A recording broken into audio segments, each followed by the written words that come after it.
welcome to the CISN Football Pregame Show. I'm your host, Blake Walker. It is the first week of the postseason here in 2025 for Iowa High School football here in Class 5A. There are a lot of great games on the docket this evening. We are just a couple weeks away from seeing who is headed off to Cedar Falls to play for a state title. Let's not waste any time. Let's go into the games that you're going to see here in the first round this evening. In Pod A, Waterloo West at 5-4 heads to Dowling Catholic, more like Mediacom Stadium. They'll play Dowling Catholic at Mediacom with Valley playing at home as well.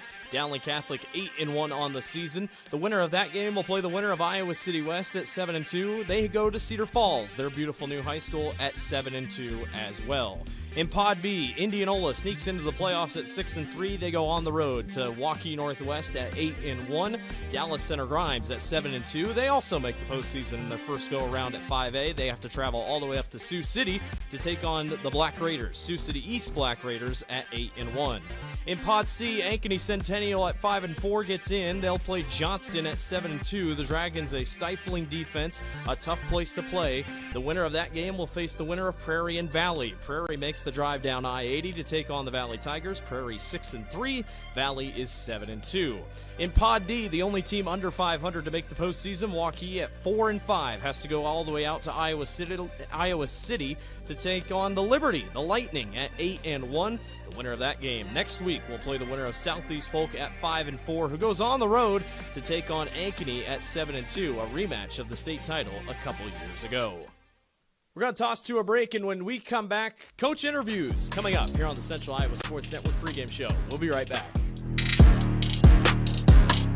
There's a kind of magic to making memories, to finding time for the little things and the big things, the new things, and the things you'll do over and over again. It's the magic of a job well done and a well-deserved day of rest, of living life to the fullest with the people you'd never want to live without. Fairway, closed on Sunday, open for life. Health powers life, from the delightfully routine to the truly uncharted. Building a relationship with a primary care doctor is one of the easiest ways to stay healthy. So if you don't have one, get started with Mercy One. From annual wellness visits to screenings and immunizations, our primary care doctors can help you be proactive with your health, ensuring you're ready no matter what life brings next. Find care at mercyone.org/healthpowerslife. Hello and welcome to the CISN Football Pregame Show. Welcome back. We got coach interviews coming up. A couple of our guys had a chance to sit down with some coaches before the big games here tonight. Pregame show here. Brad Zelenovich, head coach at Southeast Polk. Coach, playoff time to you means what? Well, I mean, I think obviously it's the new season. What's happened has happened. Everybody's got a fresh start. It's a unique time, right? You win and you continue to be together and to continue to practice. And if you don't, then, you're sacking up the equipment and moving on and saying goodbye to a bunch of guys that have done a lot of good things for you. So, yeah, it's really hard. I told our guys the other day, it's the one sport in Iowa high school athletics where you have to qualify to continue your season after the regular season. So just goes to show you how hard it is, and especially in the CIML, and, not taking it for granted. So we're excited for the opportunity. And you're pretty good at running the football, too. 2,000 yards through your two backs, more than 2,000 yards. So what do these two guys bring to your team, Cooper and Thompson? Yeah, one's a senior, one's a junior. Drew played a lot of football for us last year. Played 13 football games on a state championship team, and was a really consistent performer last year. And then going into his senior year, he's had a really good senior year. He can do so many things for us. He's a big part of our special teams in the return game. Just a really solid high school football player. He's got a chance to play after high school. Strong and fast. He's got good instincts. And then, the young kid, and I guess he's not young, a junior, Stanley, kind of emerged. We felt like he had a chance to be an impact player for us. And Two types of different, Drew's probably a little bit faster. Stanley's, a little bit bigger and, more of a physical type runner. But, they both, kind of complement each other well and bring different things to the table. And it's been, a really solid 1-2 punch for us. It's hard to keep those guys healthy, when you only have one. So having two has been a nice, nice for our program. Defensively, you have to defend a team that's pretty even, 50-50 run and pass. A couple of pass guys can break, but running, Daniel Army is one of those guys who loves contact. Football players love contact, right? Yeah, that's the thing. I think he's been a veteran guy. He's played a lot of football for him, has been a 3-year player for him. And you're exactly right. I think he's got over 200 carries on the season, very durable back, physical back, as you spoke of. And, that's, I think, what they want to do. Obviously they're a balanced football team. I think their quarterback's getting better every week. And, they got two really dynamic playmakers on the perimeter at receivers. So they do a good job of mixing up run and pass and moving, changing formations and doing some things. I think, for their success, when they have played really well offensively, they're able to run the football effectively. And obviously that starts with number 0. Yeah, the kids might be new and not have been around for all of these championships, but you've been there. What does it take to stop a team that's balanced like that? Well, yeah, it's very challenging, when they can spread you out and still run the football and get into different formations. You just got to be solid. Obviously, you got to recognize formation, line up, make sure, you're fitting the run well, being gap sound defensively and making them earn it, trying to get them in long yards. I mean, it's, at this level, you get to the playoff time, everybody's kind of saying the same thing, but, they concern you obviously with their big play capability. Those two receivers obviously have big run after the catch potential, the potential to create some explosive plays, and then they sprinkle in the quarterback run game as well, often, not, kind of a main thing for them, but they've done a good job incorporating the quarterback in the run game, which obviously forces you, it creates an extra gap. So, they're as diverse offensively as we've seen all year, balanced, multiple playmakers in the backfield and then obviously on the perimeter. And, they got a big, they always have a big offensive line who's well coached and does a nice job. So, yeah, they present some challenges for us for sure. And hopefully, we can keep this thing close, get her to the second half and see what happens. Sounds fun. Coach, always appreciate your time. Thank you so much. All right. Thanks, Paul. That's Brad Zelenovich, head coach at Southeast Pope. The pregame show continues after this. Here on the pregame show, Jeff Bowers, the head coach of the Ankeny Hawks. Why are you hosting a playoff game tonight? We had a very good season, obviously. Beat some good teams. Had a couple of tough losses, obviously, with Northwest week 1 and Johnston. But obviously beating Valley week 8 was huge and is what probably got us this home playoff game. This team, though, has lost to Northwest, who spent 8 weeks basically at number 1, 7 weeks at number 1. Lost to Johnston, who's hosting a playoff game. You mentioned the opponents, the big win against Valley. But I'm curious, you said something earlier this week about balance. Why is balance important to you? Well, we feel obviously like offensively we have a lot of very high level players at running back. That's what happens when you're in a school in the middle of an interview. Yeah. It takes forever to. Between receiver and running backs, tight ends, and our quarterback, we have a lot of guys that can make plays everywhere. And I think early on in the season, we were just, giving the ball to Daniel a lot, and relied on him. And then when we threw it was Ole Brandhorst, and we were going, he's one of the best in the state. But we have other guys that can make plays, and I think the last half of the season we stressed we have to get those guys involved, and I think it's helped our offense tremendously. Your defense has also held a lot of teams in check. A couple of years ago, it was this. Everybody still thinks you have that same defense where they can't predict what you're going to do. I'm guessing you kind of like that. Yeah. I mean, Coach McGackey and his staff are amazing, and what they do. I mean, it's detailed oriented. They really. I mean, our DNs, nose tackles. People think, they're just No, they have to do specific things correctly. Everyone, all 11 of them have to do their job for it to work. So, and let's talk about 3 of your guys on defense. They might be undersized, but you told me earlier, Becker, huge heart, and Jenkins, and Sammy Sandvig. What other, those guys, their size isn't what you would think they're going to dominate, but man, they sure control a lot. Yes. Andy Lou is another one at nose tackle who's kind of undersized, but those guys, I brought them up to the team the other day with their heart, and I said, if we had 35 guys with a heart like this, we'll be holding up the trophy at the end of the year. They're tremendous, and they know the game, and it's very important to them, whether it's lifting in the summer or it's practice on a Wednesday.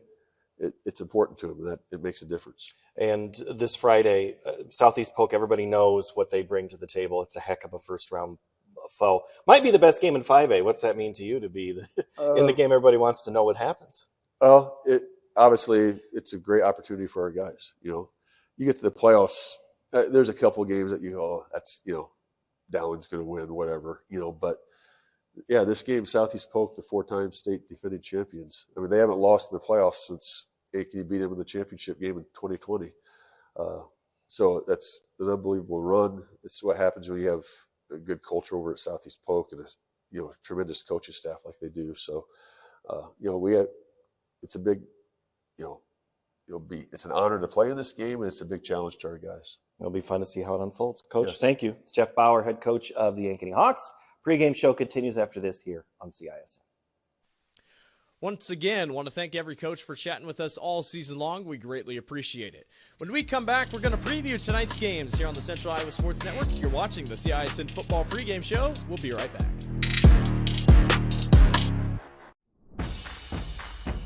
Positive sportsmanship is an essential element of IHSAA events.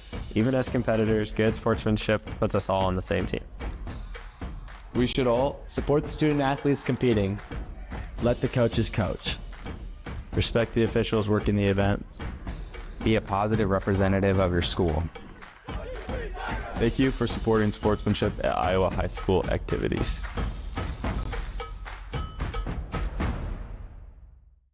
Something exciting is growing on Iowa farms these days. Innovation. From tractors that seed, weed, and harvest with data-driven precision, to drones that scout or plant cover crops to protect soil and water. Even our animals live in smart homes with round-the-clock care. Technology keeps your food safer, water cleaner, and makes us more sustainable. Because what we do here benefits everyone here. Life on the farm makes everyone's life better. How do you make everyone's favorite buffet even better? How do you make the country's best chicken even more exciting? How do you make Thursday the best night ever?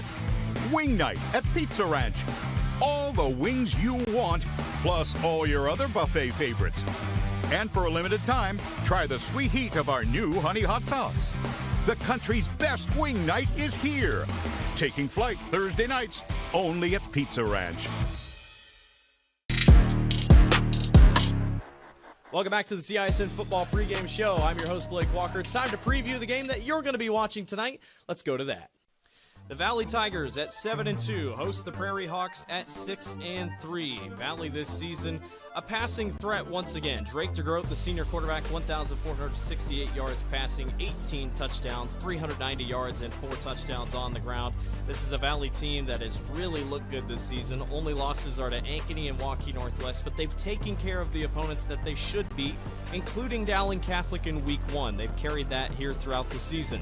On the other side, the Prairie Hawks, Dawson Call, the running back, 916 yards and 8 touchdowns. But look out for Cale Conshog. He has 1,656 yards in the air.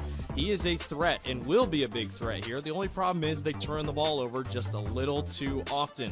Cedar Rapids Prairie comes in winning 4 out of their last 5. Their only loss coming to Cedar Falls. They picked up a big win over Iowa City West, 45-31 a couple weeks ago, and then beat Dubuque Senior 41-17. Valley, on the other hand, a 63-0 win over Lincoln. They've also won 4 out of their last 5 with wins over Centennial, Indianola, Sioux City North, and as I mentioned, Lincoln only lost to Ankeny. These two teams have never played in the Bound era, dating back to 2006. It's going to be a fun one tonight. We'll see which offense can score the most and come out on top. That'll do it for us here on the CISN Football Pregame Show. We appreciate everyone for watching. It's time for some playoff football. Enjoy the game, everybody. Saw you down on this field many times in the past. Good to see you up here down in the booth. Absolutely. We talked about it earlier. It's a little bit of a different perspective. Obviously, being up in the booth and not being down there where it's absolutely a little freezing right now. So definitely have to be up here in the warmth. No doubt about it. Should be a good one down there on the field. The Prairie Hawks come in 6-3 on the season. The Valley Tigers at 7-2. Two similar color schemes, and we'll keep you abreast of that one. The home team Valley with the home black uniforms, black jerseys, black pants, and the traditional white helmets. On the other side, Prairie will be wearing white helmets, white jerseys, and the orange pants here. And a perfect night for Halloween. Perfect color schemes going up against each other. Absolutely, and that kind of is what I noticed is it's a bit of a mirror match. Yeah. So same colors and the same mentality on both sides of the ball. They're physical. They're big. They got big O-line, D-line. They like to run the ball. So we're going to have a bit of a mirror match on this Halloween night. Winner of this one will move on to the quarterfinal round next week against the winner of Ankeny, Centennial, and Johnston. And we'll keep our eye on that one throughout the course of the evening. We'll take a quick timeout, come back on the other side, keys to the game, and the opening kickoff. It's Valley and Cedar Rapids Prairie, the Central Iowa Game of the Week, as we come back in a moment on 96.9 FM and video streaming on CISN TV.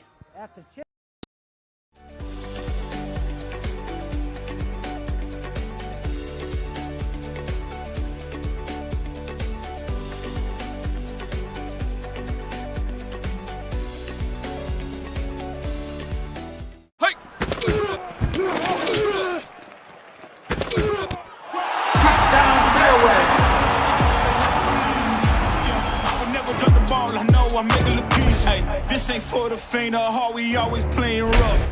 Joe here with Westside Auto Pros. I know that sometimes your car can be inconsiderate and need work when you're short on cash. So here's what I'll do. When you get your car fixed at Westside Auto Pros, I'll loan you the money to pay for it. Whatever you want done, repairs, services, tires, you name it. Get your car back on the road and you won't even pay any interest for 90 days. My wife thinks I'm nuts. No interest, Joe? Are you nuts?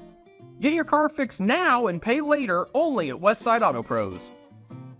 You don't suppose she's right? For elite eye care. Back to high school. Condon, Dominique Daphne back with you as we count down to kickoff. The Valley Tigers and the Prairie Hawks facing off here in the opening round of the 2025 high school playoffs. A chilly night on the field, and Dominique, certainly that's something that you knew about, played in plenty of those games, and you always want to get to the Dome, get to play in the fast track, but also the good elements that you get when you get to the Unidome. What changes when you get to playoff time, when you get to a matchup like this? How much does weather impact what these guys are trying to do on the field?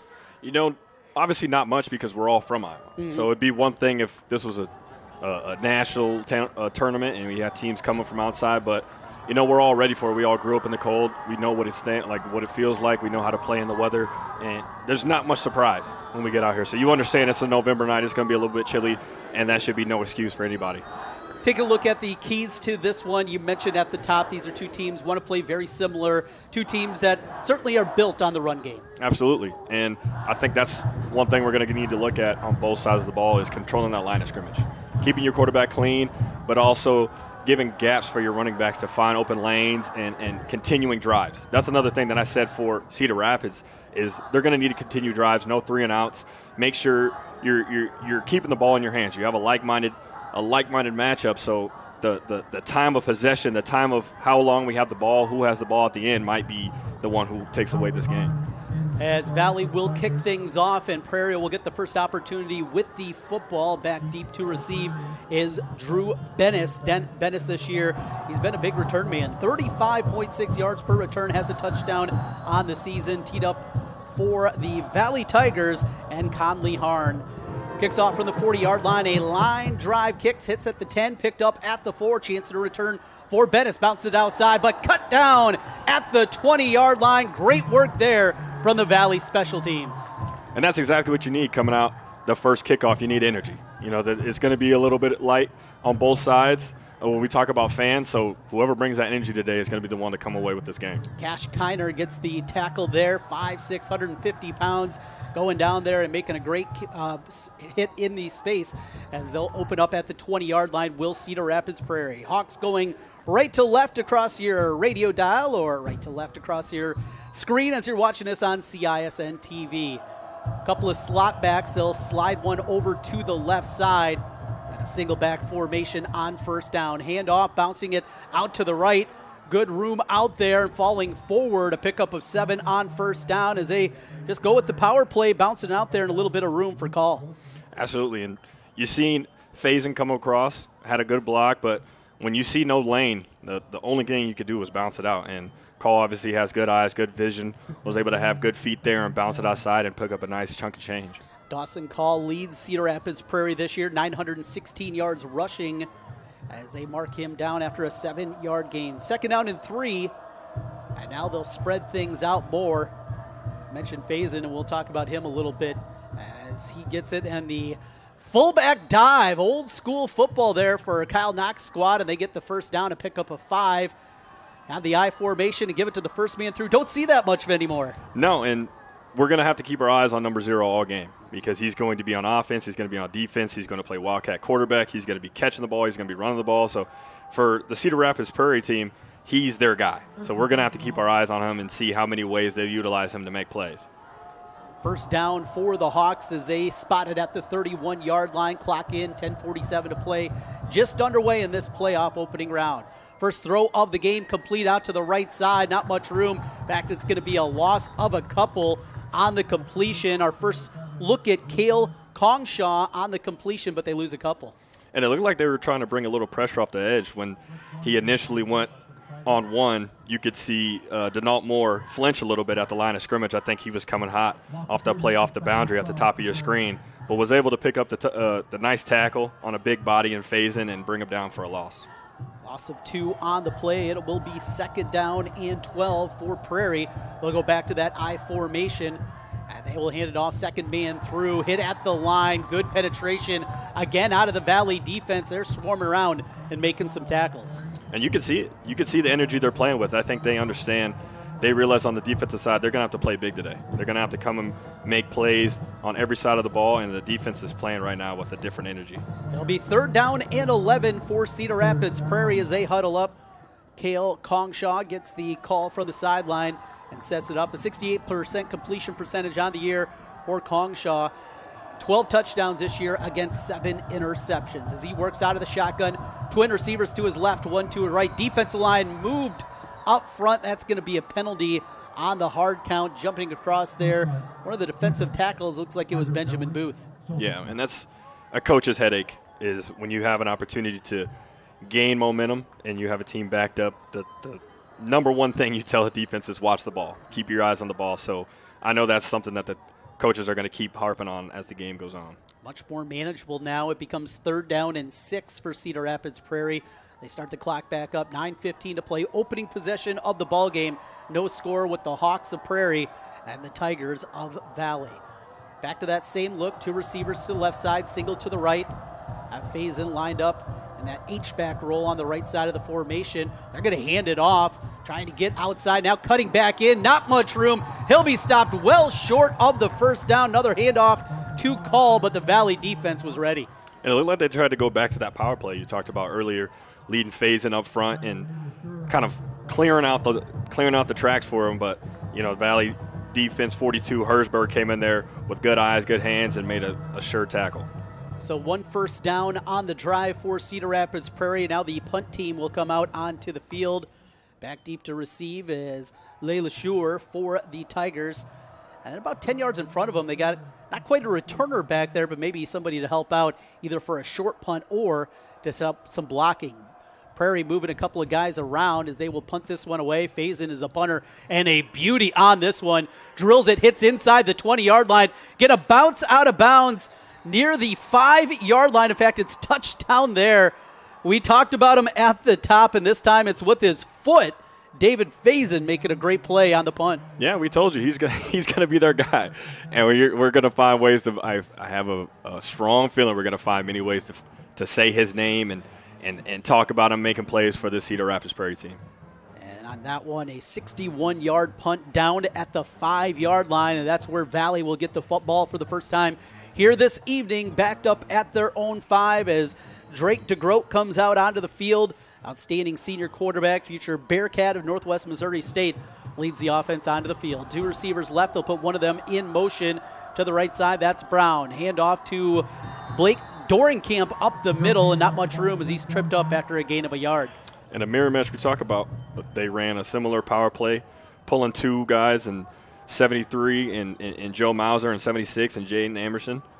And, again, trying to just ram it, ground and pound. That's the name of the game for both of these teams. So we're going to see how they can continue to open up this playbook and gain a little bit more on first down. Our game time temperature here this evening on a chilly night, it was a robust 43 degrees. Wind chill hasn't even lower than that. Out of the pistol formation, they'll hand it off again. Doringkamp, nothing in the middle. Hit at the line of scrimmage and pushed back. Good work by the Prairie defense. Carroll there first. Yeah, and that punt, we can go back to that punt. That's going to be a big swing of momentum because Valley had a good job. Their defense had a good job stopping them. And you pin Valley's offense back, and their defense is able to just pin their ears back and get after the line of scrimmage and lead them to 3rd and long. So now they're kind of winning that chess match. A little bit of that chess match of the field possession, the field, how close can we get? So right now it's 1-0 Cedar Rapids Prairie. 3rd down and 9 for the Tigers, backed up at their own 6-yard line. We'll bring a couple extra receivers in the game. 4-receiver look. Before it, though, we have a whistle. And we'll see if a flag came in with delay of game or if it's going to be a penalty. Check down with the official. It's a false start. So now cut it in half and 3 yards back. It'll be 3rd down and 12.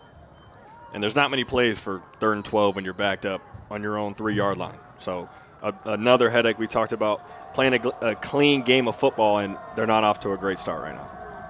3 receivers to the right side, single to the left for DeGroat. Pressure comes, steps up in the pocket, going to take a shot. Up the field's got a man out there. Ball hovers, hangs and knocked away, incomplete. Nearly had Brown on the deep post there in the middle of the field, but the ball hung in the air. Yeah, you can see at the bottom of your screen here, Jaden Stump, gets beat initially, but sees the ball and just makes a play on it, and that's a great play by him to break it up. And of course, you know the celebration that all DBs love to do, but yeah, he made a great play on the ball. Stump gets the deflection on that one, and now Valley's going to have to punt things away. They've used a couple of different guys this year. Gravengood's been back there at times. This time it'll be Rodriguez, Dylan Rodriguez, the junior. Just his 4th punt of the season with his heels on the backside of the end zone. Barely gets that one away. Maybe got deflected. It's going to hit near the 20-yard line. Does take a Valley bounce, but just to the 28-yard line. A 25-yard punt, and punting has been the difference so far. Valley's first possession because of a 61-yarder starts at their 5, and then the pressure leads to a 28-yarder here. Yeah, and I think that was Colt Hobson who might have got his finger on it. And I think that's their 4th block this year when they block kicks for Cedar Rapids Prairie. So they pin their ears back with their foot on the goal line, and were able to make a play. Great field position now for the Hawks as they're thinking of taking the lead here. 6:13 to play in the first quarter. No score with Prairie and Valley in the first round of the playoffs. I formation, play action. Rolling out to the right side, still looking, finally gets it away. It's incomplete. Just nobody could be found there on that pass play, a developing play. And what do you usually get there? When you roll it out, 2 reads, and that's usually about it? Yeah, I'm not a big fan of the rollout or the sprint out because it cuts the field in half. Mm-hmm. Like you said, you only get really 2 options, and you make it easy on the defense, where they really only have one side of the field to cover. I think they were trying to get to the flat with Faison and see if he could make a play, but there was just nothing there. Kongshaw leads the offense out for 2nd down and 10 from the 29-yard line under center. Offset, they'll hand the football off, bouncing it outside, got some room. 25-20, 15's got the first down, knocked down at the 12-yard line, a 17-yard run for the Prairie Hawks. And another instance where we see Dawson Call have great vision, sees nothing, so here with the replay, sees nothing, bounces it outside, and he's got some speed now, so he's able to get to the edge and make a nice play on the nice first down for the Prairie Hawks. Dawson Call, a junior, 6'1", 200 pounds, and showed some physicality at the end of that run. They'll go back to the I formation. 1st and 10 from the 13-yard line for Prairie. Under center, Congshaw hands it off. It is called. Bounces it outside. Stiff arms one. Puts his head down at the 10 and spins forward all the way down to the 6. A 7-yard run on first down. And what we're trying to see, we're a little bit of a momentum we're starting to see is that Cedar Rapids Prairie is being physical. On the O-line, their D-line's been physical, and the way that Dawson Cole finished that run was absolutely physical. But that's what you want with football. That's why we love the game, the physicality, and he definitely showed it on that play. Got some big boys up front, including their left tackle, Javid Donnell, 6'5", 335. Back to that I formation, single receivers on each side for the Hawks. They'll go first man through, that's Faison. He's got the first down near the goal line, going to be just short, but it will be good enough for a first down, and Prairie is taking it to Valley physically. Yeah, and when they get down in the red area like this, a lot of times they like to go Wildcat with Faison and just let him just punch it in there. He's 6'2", 250. You know who else is 6'2", 250? Me. So that would be like me doing that. So, yeah, here we go, and they lined up in Wildcat, and obviously just going to let him make a play for him. Got the 3 backs, if you will, in front of him. He'll take it, charge forward. He is in easily. Touchdown Prairie. The Hawks strike first on the 1-yard touchdown plunge from David Faison. And that's just letting your player make a play. He's a big body. Let's see the replay. It's going to be a lot to take him down, almost get him to jump off, and it's just who wants it more at the end of the day. A nice push, and it's an easy touchdown for Faison. On to attempt the PAT for Cedar Rapids Prairie will be Junior Baxa. He is 40 of 40 in extra points so far this season. Snap back, hold down, kicks on its way, and it is good. 7-0, Cedar Rapids Prairie with the lead over Valley. 4:28 to play in the opening quarter. Stay right there as we continue with more here in a moment. Employee pricing plus extra DeArmond discounts at DeArmond Ford. New 2024 F-150s with over $20,000 off. Get a new Ford Bronco with $9,000 off plus 3.9% for 72 months. New Bronco Sports on sale for $37,990 plus 3.9% for 72 months. And new Super Duties with $10,000 off. Extra discounts on top of employee pricing. Only at DeArmond Ford, Indianola.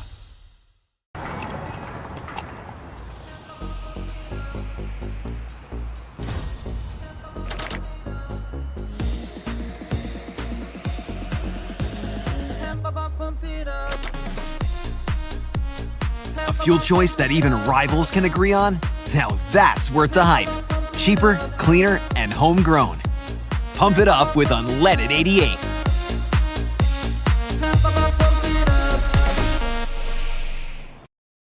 Thanks for joining us here this evening. Cedar Rapids Prairie out to a 7-0 lead over West Des Moines Valley. Got a surprise here early on, and I'm sure there's a lot of people that are scoreboard watching that ears perked up there. That was no fluke, though. Great punt. Defense did their job, and then a short field touchdown. No, that was a quick swing of momentum. Valley got a nice stop on the first drive, but then Cedar Rapids came right back and answered. Chance at a return for Valley. It's Brown up the left side. He's got the 30 before he's pushed out of bounds. A 25-yard return for Jaden Brown, the senior wide receiver, defensive back. Does a little bit of everything for the Valley Tigers, and he'll give decent field position. In fact, they marked him out 32-yard line, so it's a 27-yard return. Now, not backed up in the shadows of your goalposts anymore. Time for this offense to click. No, it makes life a little bit easier. Opens up the playbook, obviously, and you can breathe. You know, when your back is that far close to that goal line, there's not many plays that you have. So hopefully they can get a little bit more momentum back on their side and get a nice drive going. Just 1 yard of total offense, 3 and out in the opening drive for Valley, and we got another penalty on the hard count for Drake DeGroat as the defensive lineman came charging through there and then got his money's worth on top of it. That was Romeo Klein.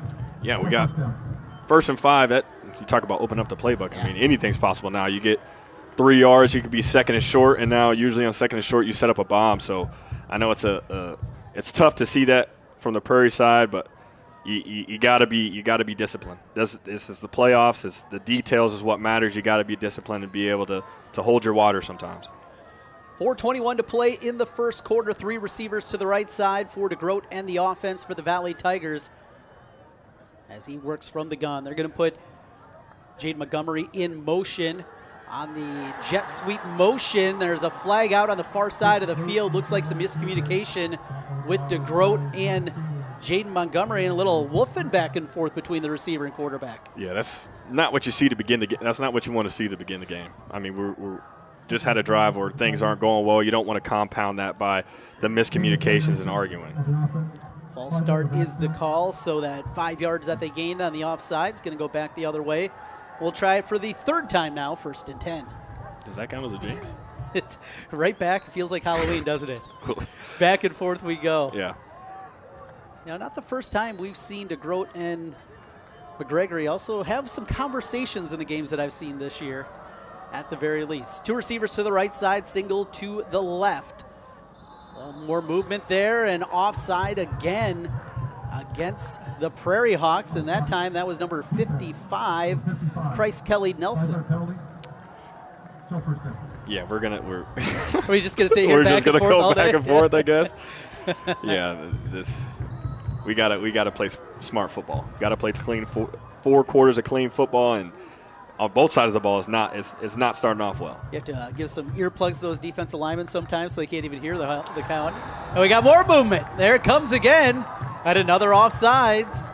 And it looks like that's going to be it, at least for this part, as number 64, Romeo Klein, who had the first one, is going to come off the field. And you see David Faison just shove him off the field like that. We got to come on. Yeah. I think he understands as a leader what this game is, and that we need you to make plays, guys. We can't give them a free first down like that. So now Valley goes from the 42-yard line. 2 receivers right, single left, have the H-back in the game. And Dorenkamp now lines up on the right hip out of the shotgun of DeGroat. He'll take the snap, wants to throw. Across the middle, he's got a man out there on the flag route. Great throw and a better catch. First down, Jaden Brown, all the way down to the 32-yard line, a 26-yard gain. And that was a good catch. Good concentration, even better concentration by him. Obviously, you've seen the ball was a little bit behind him and was able to come up with a good play and get the first down. Yeah, looking at the flags, it doesn't appear to be a ton of wind, but that's the second time we've seen DeGroat a little bit short into that side of the field, heading to the south end of the stadium here in West Des Moines. Clock in, 2:50 to play first quarter. Valley with the ball, trailing 7-0. They'll go to the ground game. This time it is Dorenkamp. Looks to bounce it outside. Not going to happen. Great tackle by Cedar Rapids Prairie, Brady Petreka. Yeah, and Dorenkamp had a good block by Braden Showborough, who was opening up the gap for him. But like you said, great tackle by Braden Peterka and just getting him down, because it could be hard to get Dorenkamp down. He's a bigger back. He's got good feet. He usually doesn't let that first tackle bring him down, so a good play by Prairie defense. It'll be 2nd down and 9 from the 31-yard line. Clock running, 2:15 left in the first quarter. Valley looking for a response after Prairie got the first score of the ball game, 7-0. They'll put a man in motion, counter play to Dorenkamp. He falls forward to the 24-yard line, and a pickup of 7. It'll be 3rd and short. Similar play, had two pullers pulling for Dorenkamp, and you know, the consternation, the whatever you want to call it, gets defense's eyes in the wrong place, and was able to open up a gap for him to bring up 3rd and short. And where they're at right now, you might even talk about a 4-down territory with it being this close to the red zone, being down, or to the end zone, being down 7-0. I think touchdowns is what we need, is what Valley is going to need in order to have this game be aggressive. Valley just 5 of 9 in field goal attempts so far this season. 3rd down and 2. They'll go to Dorenkamp. Big hole up the middle. Breaks free to the 10. The 5. Touchdown Tigers. Dorenkamp sprints in from 23 yards away. We're an extra point away from this one being tied up. See, look at the replay here. The 73 has a good block, just holds him just enough to open up the gap for Dorenkamp, and like you said, just he saw the hole and hit it and ended up in the end zone. It'll be Conley Harnon to attempt the PAT, trying to tie this game up with 1:17 left in the first quarter. Snap back, hold down, kick, plenty of leg, and it is good. We're tied up 7 apiece. We got a good one. Stay right there. This is playoff football on 96.9 FM. Run. jump, lisp, swim, compete, connect, breathe. Whatever your workout, you'll find it at the Y, plus a whole lot more. Right now, you can try the Y for free. Visit any branch or online at dmymca.org. One membership, endless opportunities. Your YMCA. Hi, this is Chris from Fireplace Superstore. And if your old fireplace isn't giving you everything you want, you need to come see us so we can show you Heat & Glow's industry-leading gas fireplace inserts. A Heat & Glow gas insert will convert your old wood burner into a high-efficient gas fireplace that's easy to use and will warm your house. Come see us soon and get on the schedule for this winter's installations. For the best selection of fireplaces in the state of Iowa, come see Fireplace Superstore, just west of Homeacres on Douglas Avenue.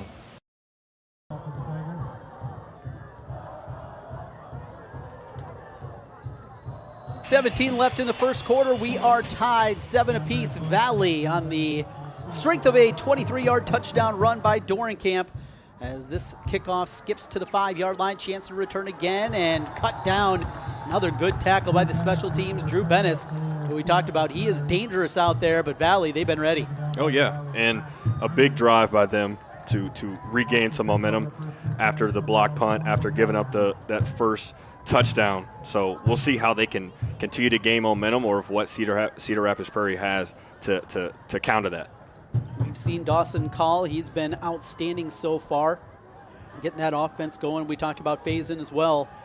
A couple of very talented backs in that backfield for Prairie. Had a short field last time. It's going to be a longer one as they start from the 21-yard line here. First down and 10. Under center, they will hand it off. Bouncing it out is Call.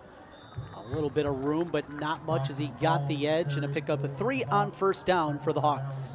Yeah, it's big 61 Ben Booth came through the line of scrimmage and was able to make it a little bit muddy, so Dawson Call had no choice but to bounce it outside, and they did a good job of swarming defense and getting him down before he could gain more than 3 yards.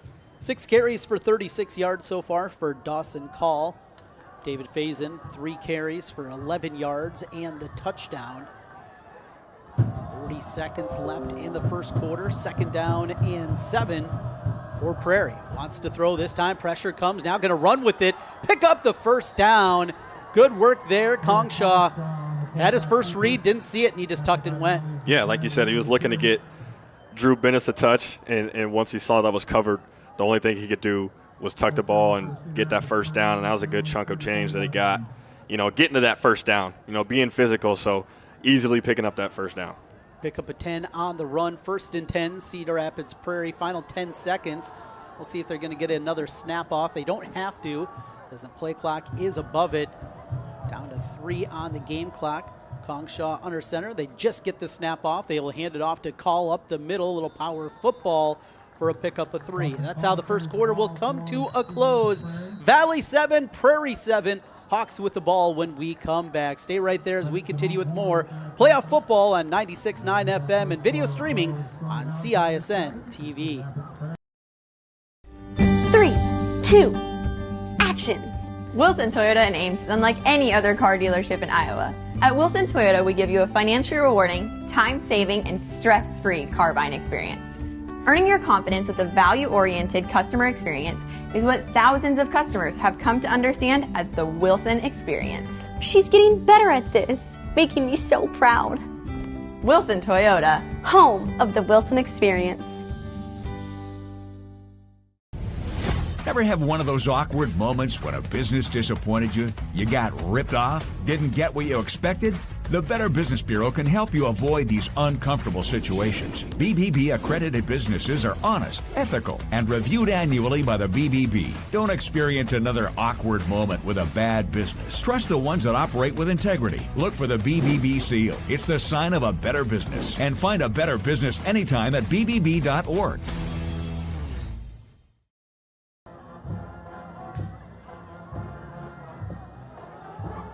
Second quarter tied up at 7. Valley Prairie winner moves on to the quarterfinals next week against the winner of Johnston and Ankeny Centennial. Coming up on the Urology Center of Iowa halftime report, we will get you a score from that one along with the other playoff games happening here this evening. Prairie wants to throw on the first play of the second quarter. He's got a man out there, but incomplete. Just overshoots his receiver, Tate Alexander, who had a step. Yeah, you see they go with play action to mess with the eyes of the defense, and they caught him flat-footed and just left him a little bit too long, and I think that would have been an easy touchdown had they been able to connect. Alexander leads the team with 5 touchdown receptions this year, just 14 catches. Big play receiver, averaging over 20 yards per catch on the year. It'll set up a 3rd down and 7 now for Cedar Rapids Prairie. The Hawks took the second drive they had on a short field, 29 yards into the end zone to take a 7-0 lead. Valley responded with the touchdown just a moment ago. On 3rd and 7, they'll go to Faison. He's hit at the line. It's Booth. It'll be a loss on the play of 3 yards. Looked at that counter look again. Yeah, and I think that's something they're going to lean on, but 56 Llewellyn and 61 Booth, like you said, were just physical to the point of attack and shed the block and made a good play to get them back to 4th down.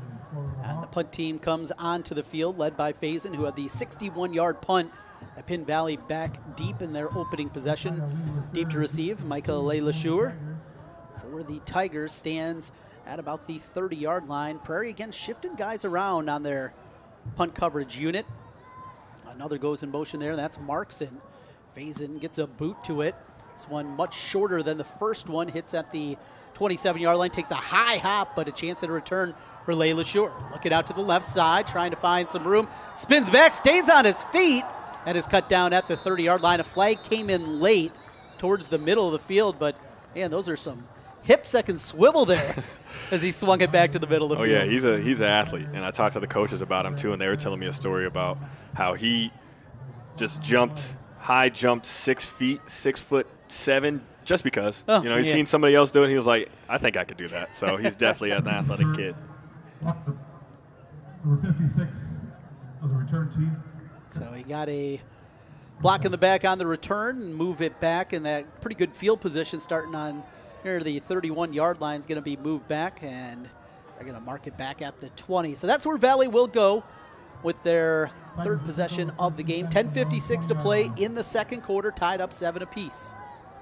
Saw last possession them using a lot of that jet motion, moving the eyes of the linebackers and defense for Cedar Rapids Prairie. Yeah, and that's something that offenses love to use to try to read if it's zone or man and be able to help the quarterback out of who I should give the ball to. So you might see more of that as the game goes on. They'll put a man in motion this time, but setting up the throw. DeGroat going to that post route again. He's got McGregory, but incomplete. Late getting that head turned around. The ball was there. There's a little bit of contact down there, not pass interference-wise, just kind of ran into the guy and didn't get his head turned quite in time. Yeah, and I don't want to say that it's a little bit of a foreshadowing from the confrontation they were having earlier, but just miscommunication because he took it a little bit more flat across the field and DeGroot threw it a little bit more at the post, so just not in the same communication between quarterback and receiver.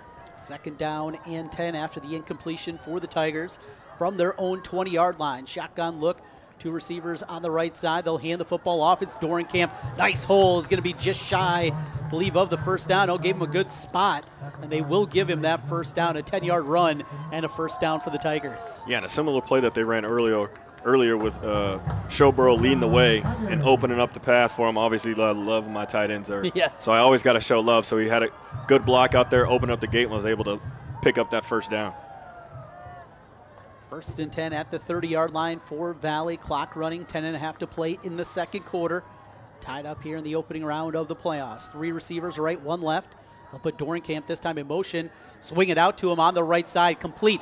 Breaks through at the 35, near the 40-yard line. Another nice gain there. That's what you talked about, that motion. You could see, all right there, they were in zone. Nobody went out there with them. Yeah. And then you just set up your blockers. Yeah, the motion is to see that, we have good numbers out there. If there was someone who would have went with them and man, he probably would have kept it. DeGroat would have probably kept it and just had a QB draw. But because no one went with them and you have good numbers, they had Valley 4 versus Cedar Rapids 3. We have good numbers, so we threw it out there and was able to pick up 9 yards. 2nd down and a yard in a very advantageous spot now for Valley. Of those 2nd and shorts, opening up that playbook. We'll see what the offensive staff comes up with here. Out of the shotgun, they're going to look across the middle, complete. First down into Prairie territory, all the way down to the 42-yard line on the completion. We've talked about him a lot. Braden Schoberl as a blocker. Now he gets it as a pass catcher. Yeah, went with the RPO, the run play option, and saw the defense collapse, so had a nice wide open hole to throw it to Schoberl, and, big tight ends. Gotta love him, of course, picks up the first down. 15-yard completion on the play. They'll go right back to the ground game again. It is Dorenkamp bringing a defender with him. Power football up the middle there and a 7-yard run. And this is the type of plays, this is the type of drive that you're going to see from both sides of the ball, kind of a grounded pound. But we're going to throw the ball when we have the option. But their bread and butter is to try to chew the clock, run the ball, grounded pound, and kind of take your will a little bit.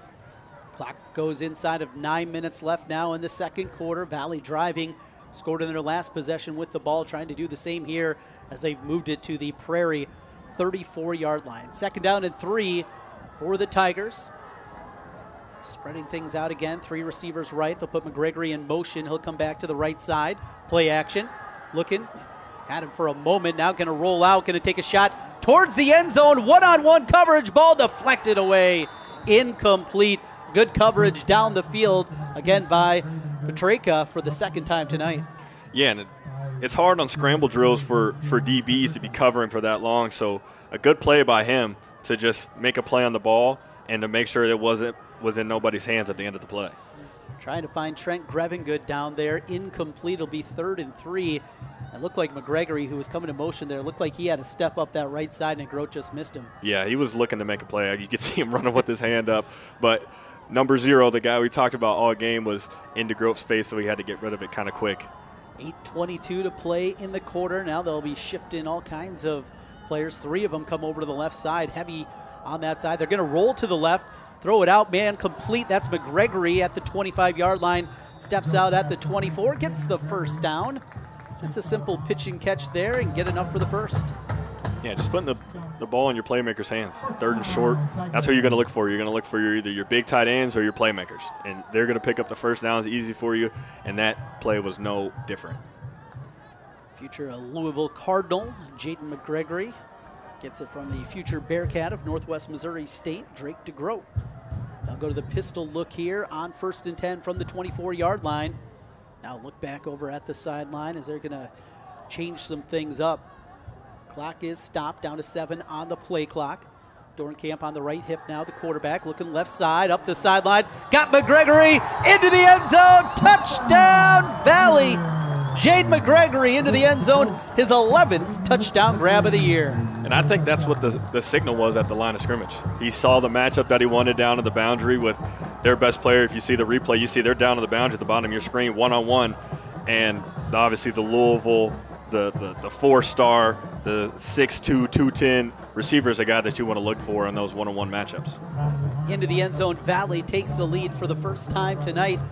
It'll be Conley Harn on to attempt the PAT, trying to make it an even 7-point lead.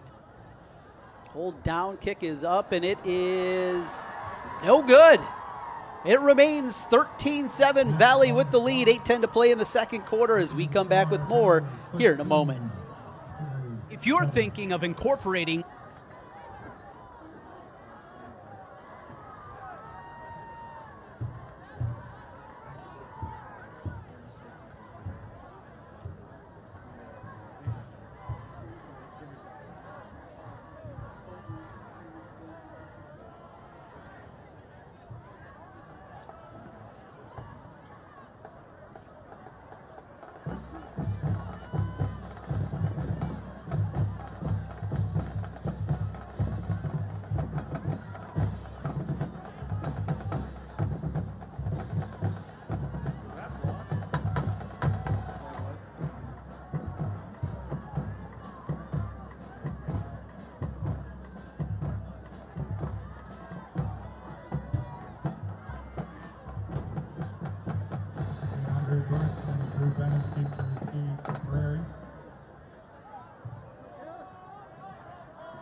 Streaming on CISN TV, Trent Condon, Dominique Daphne back with you as we play in the second quarter. Kickoff into the end zone. That will be a touchback automatic touchback at the high school level. Once it crosses that goal line, no chance at a return. So Prairie will start with the ball at their own 20-yard line.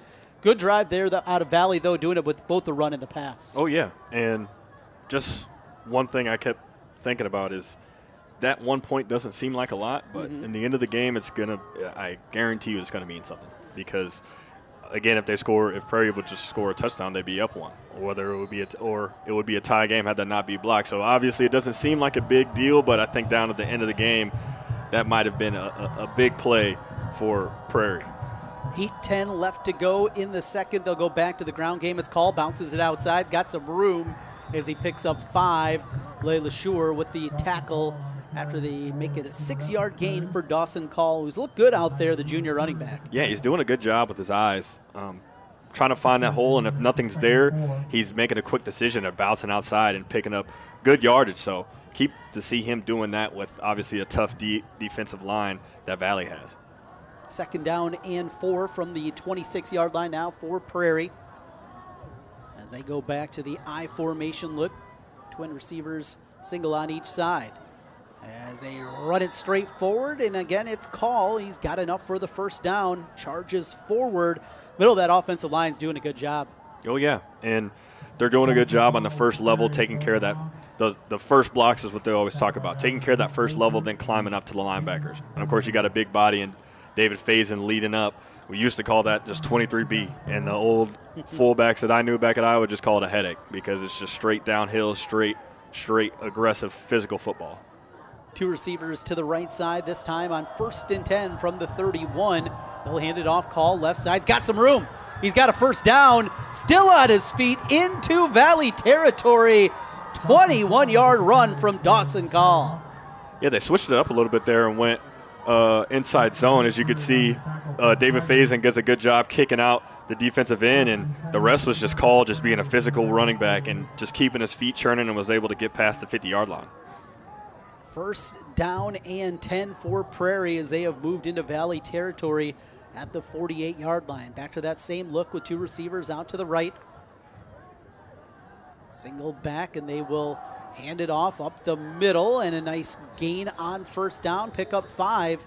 They'll take that every single time right up the gut. New running back into the game, that is B.J. Bush Jr. And Prairie's doing a good job of mixing in the run and pass, which kind of messes with the defense, and they don't really know what to do. You know, they're kind of on their heels. Is it run? Is it pass? Is it play action?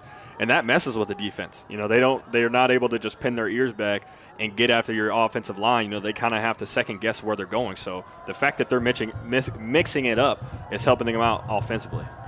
2nd and 5, play action, looking up the left side. Nothing there. He is sacked, brought down by the Valley defense there on the tackle. First one there is Joseph Ottobor. Yeah, and it was a good play by him. Just seeing that. Uh-oh. We got someone down. Yeah. Take a look down there on the injury on his back. And the reaction's not good. Lifting that left leg up, hopefully just trying to stretch it. See the trainer, he's looking over at the sideline and pointing to somebody. He's making an X, which is what usually means go get the cart, the stretcher, whatever. Yeah. That's never. Yeah, he made it over at the Valley side too, and we see a lot of movement down there. This is unfortunately normally pretty significant injury. We'll take a quick time out here and come back on the other side. Valley leading 13-7 over Prairie for the injury on the field. This is high school football on 96.9 FM and CISN TV.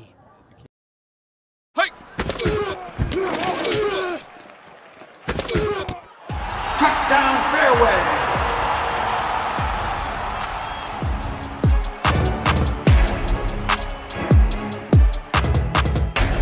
Western lets your UTV power through the storm.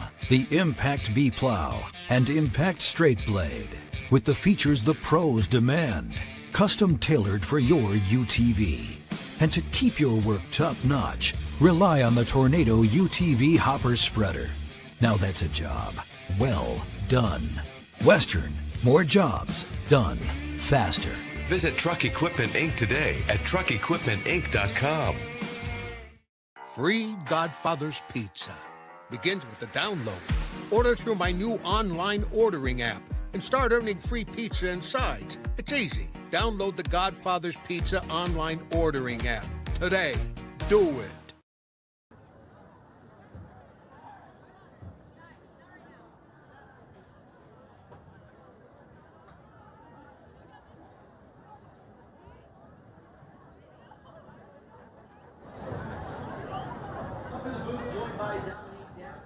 A pretty significant injury down on the field right now for Cedar Rapids Prairie. Devastating as the quarterback, junior Cale Kongshaw, down on the field. You mentioned it right away, Dominique. You saw Trader went out there, made that X. That's normally the time where they're looking for more medical help and usually bringing the stretcher out there on the field. And then it got a little more concerning because right away we heard, right as we went to break there, some sirens. But that was a fire truck going the other way, luckily for us. But certainly bad news there for Prairie. And that's tough. I mean, as a player, you see when your guys go down, you're in a ball game, you're in a playoff game. There's just got to be a gamut of emotions you're going through as a player. Yeah, the initial is, you hope your brother is all right. You see him in pain, and it's tough to see one of your guys go down that you've been battling with for this is high school football, so for as long, maybe even sometimes elementary school. Mm-hmm. Some guys that you grew up with, seeing them in pain go down in a game like this where we're actually gaining momentum and we're actually playing well. So it's like as a team, it's tough to see your guy go down like that. And, you saw the emotions, you saw hands on head, and it's frustrating, but it's also you just praying and hoping that your guy's going to be all right. We'll take another timeout here, come back as they continue to work on the quarterback for Cedar Rapids Prairie, Cale Kongshaw. Our score, Valley 13, Cedar Rapids Prairie 7, 5:44 to play in the second quarter. Back with more in a moment on 96.9 FM and video streaming on CISN TV. What if you could make a priceless difference in your community for as little as $5? With the Des Moines Catholic Worker House, you can. For nearly 50 years, the Des Moines Catholic Worker House has given the homeless and low-income community a place to feel welcomed. With your support, we could turn 3,000 free meals each month into 4,000. We could build a brand new warming and cooling center in our future facility. We could provide more hygiene products, more clothing, and more hope to those who need it most. Feed the hungry, clothe a neighbor, and spread your generosity throughout Des Moines by scanning the QR code on the screen right now. Donate online via PayPal or mail a check to make a priceless difference in your community today. Thank you so much for your support.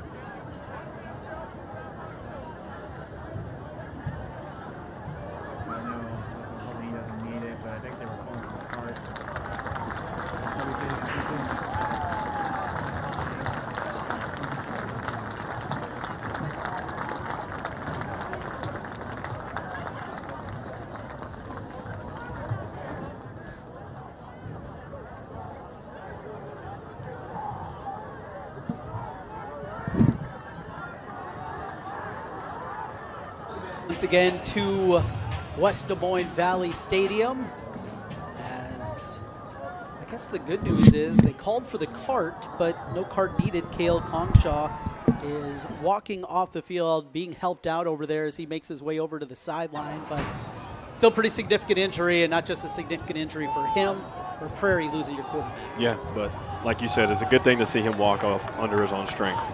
And that's the thing, and the only thing you could wish is that your guy gets a speedy recovery, whatever it may be, and that he's able to come back on the field and cheer on his guys. So it will be 3rd and 11, and they will go to the backup quarterback. That is number 13, Owen Markson. And shot looking up the field. It'll be incomplete, 4th down and 11, but no draw play there. They're going to let him chuck it on 3rd down. Oh, yeah. I mean, they brought pressure too. Valley's defense brought 55, Max Anderson, and he came through pretty scot-free, so he had to get it away quick. So that might have been the reason that it was a little bit out of reach for the receiver. But yeah, they're gonna. I mean, the game plan still goes. When the backups, when the group, whatever you want to call them, when they come in, the plan is still the plan. So the plan is to win this game, and then I'm sure they're not going to change that.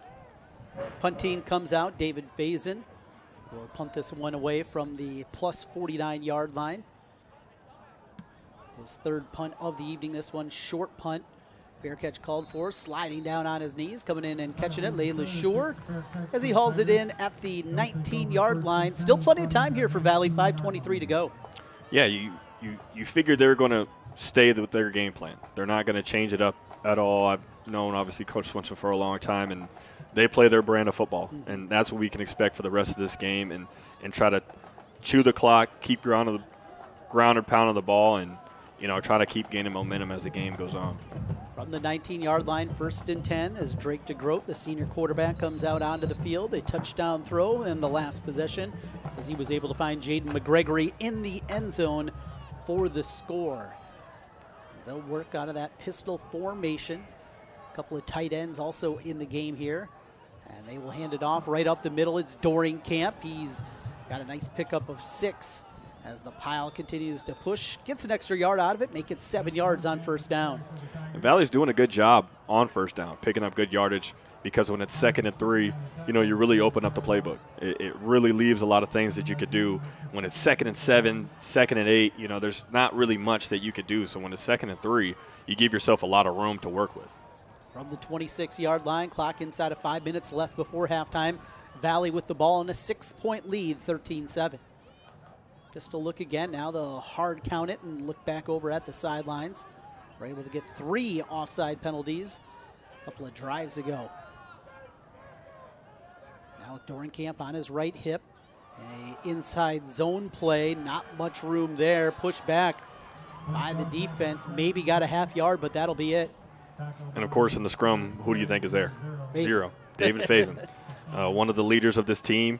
One of the leaders in 5A when it comes to TFLs as well. So he was going to be in the scrum there looking to make a play. And it'll be 3rd down and 3 from the 26-yard line. Long huddle as they talk things over. Break the huddle with 16 on the play clock.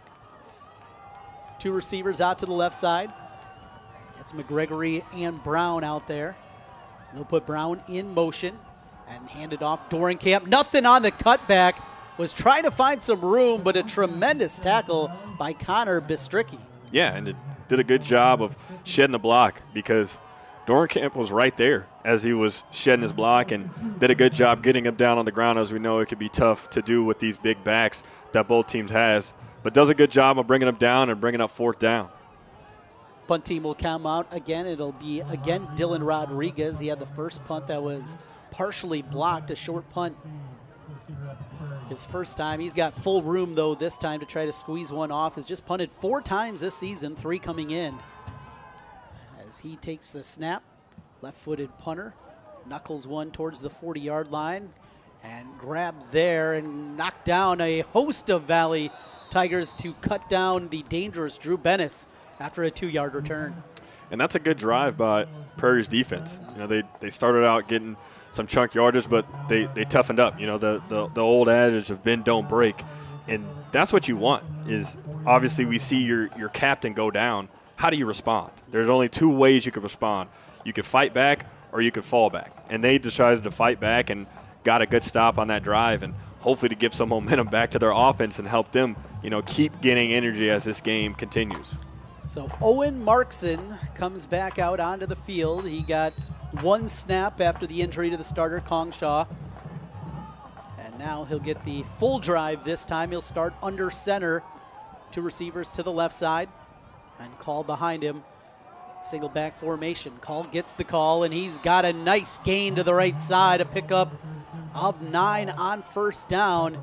Makes it easy on the quarterback when you're running the ball like that. Oh, yeah, and we're going to keep talking about it. We're going to keep hitting on that big offensive line that they got was moving the line of scrimmage. So before he even got to about 4 or 5 yards, he was untouched. So Call, it was easy to pick up 9 yards when you're not getting touched until you're at 5 yards. 2nd down and less than a yard for the Prairie Hawks. On the move as they work in Valley territory from the 48. Right back to Call in the ground game. Another big hole and another easy pickup, 9-10 yards. Offensive line doing it, pushing that pile forward. And he's showing some really good vision in this first half. He saw that there was nothing in front of him, but the cutback lane opened up to the left of him and was able to pick up the first down. So he's showing some things that they're going to lean on further and further into this game. 88 yards rushing now for Dawson Call unofficially. Already here in the first half. I formation for the Hawks as we approach the 2-minute mark.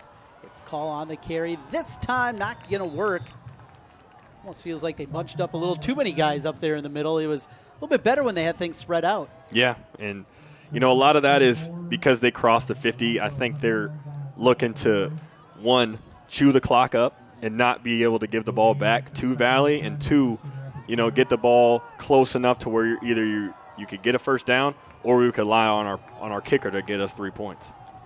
From the 38-yard line, 2nd and 10, 90 seconds to play in the first half. Prairie does have all 3 timeouts remaining. Play action. Going to take a shot up the field. Dangerous, incomplete.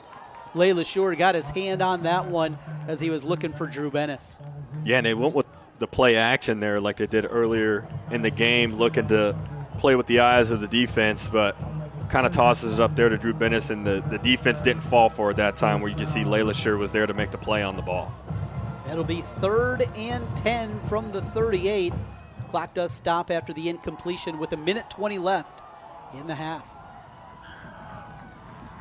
2 receivers out to the left for the backup quarterback, Owen Markson, the junior lefty. Takes the snap. Gonna hand it off right side.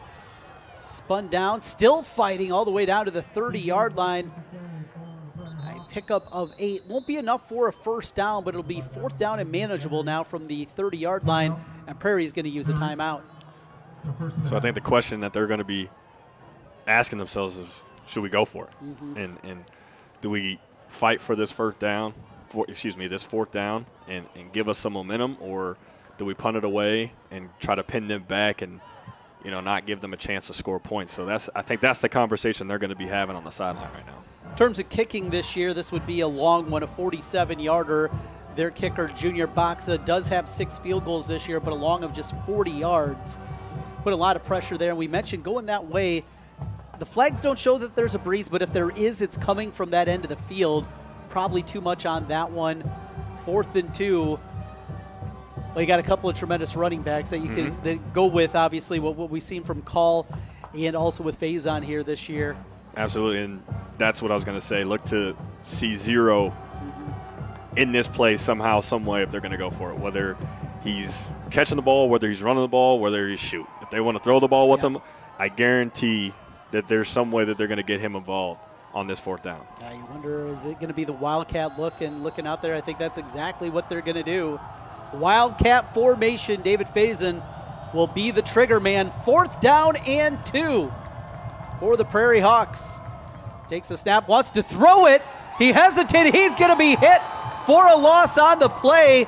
Whoever was going to be his intended target got caught up in the wash. Yeah, they wanted to go with, as you can see on the replay here, I think they wanted to go with a little slip pass to 88, the backup tight end. And, defense just snuffed it out, and was able to pick up a big stop on 4th down.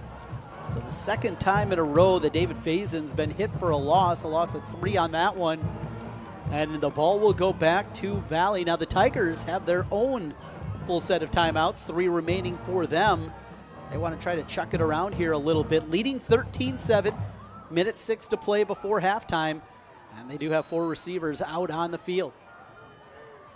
DeGroat from the shotgun. Takes the snap, looking right side. Pressure comes, steps up in the pocket. Now going to try to run. Short gain to the 36-yard line, but just a 3-yard gain. They'll look back at the line. We'll see how quick they're going to be. I think it'll tell us a lot after the 3-yard run there. Similar look, 3 receivers out to the right side. First run of the night for DeGroat. Here's a completion up the right side. Near the first down. It'll depend on the spot. And looks like he gave it to him on the completion to Owen Woods. And that was a simple, just out route, trying to get the ball out of bounds and stop the clock. Obviously, you want to throw the ball in order to get the into at least field goal territory, but you don't want to, that clock is your enemy. So Owen Woods ran a out route and was able to pick up the first down, but also stop the clock, which is really important. 1st and 10 from their own 43-yard line, down to 41 seconds remaining. Flip the formation, now 3 receivers on the left side, single on the right. DeGroat looking left, going to take a shot up the field. He's got Jaden Brown wide open, complete to the 25-20, pushed out of bounds at the 12. Big play, 45 yards on the completion to Brown. And that looked like, if we could take a look at the replay, that looked like a slot fade and just streaks up the sideline, the red line, and makes a good catch, good throw, and again, was able to get out of the bounds and stop the clock. So Valley still has all 3 of their timeouts. DeGroat looking to throw, now going to roll out. He's got a man again. That's McGregory again. He's in again. Touchdown, Tigers. 2nd score of the night for Jaden McGregory. DeGroat made it happen with his feet, kept the play alive, and McGregory finished in the end zone. Yeah, he was looking to get just an easy throw and catch at the outside, but you know, like I said earlier, it's hard to guard for that long. Obviously, it's hard to guard one of the best players on Valley and Jaden McGregory for that long, and he's able to find him open in the end zone off the scramble drill. Jaden's having a night. Big gains for both McGregory and Brown. Ends in a touchdown for McGregory, 19-7. As Conley Harn will attempt the PAT. Kick is up. It's got plenty of leg, and it is good. 20-7. Quick timeout. 27 seconds remaining in the first half as we continue on 96.9 FM.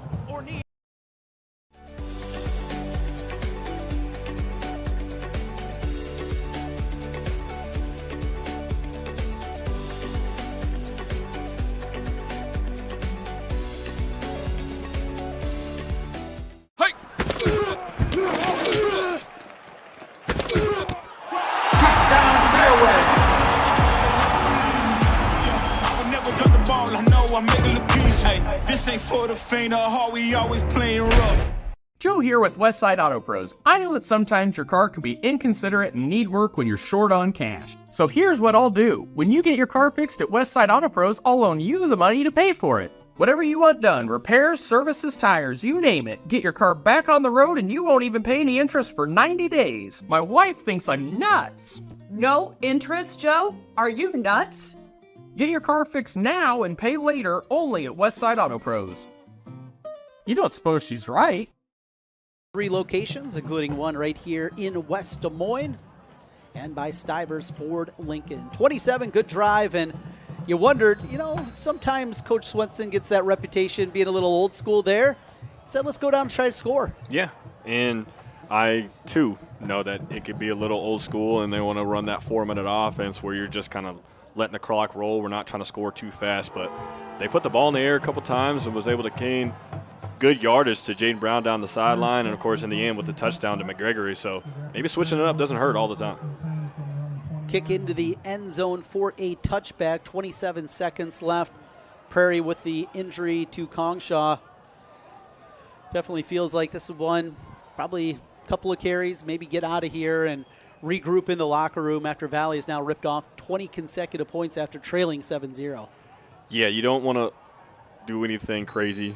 Don't want to try and give the ball, shoot the ball down the field because, anything's possible. You don't want to give the ball back to Valley. Absolutely not. So I think to be safer than sorry is the way that Prairie is going to go. 27 seconds left to go as they'll work out of the shotgun.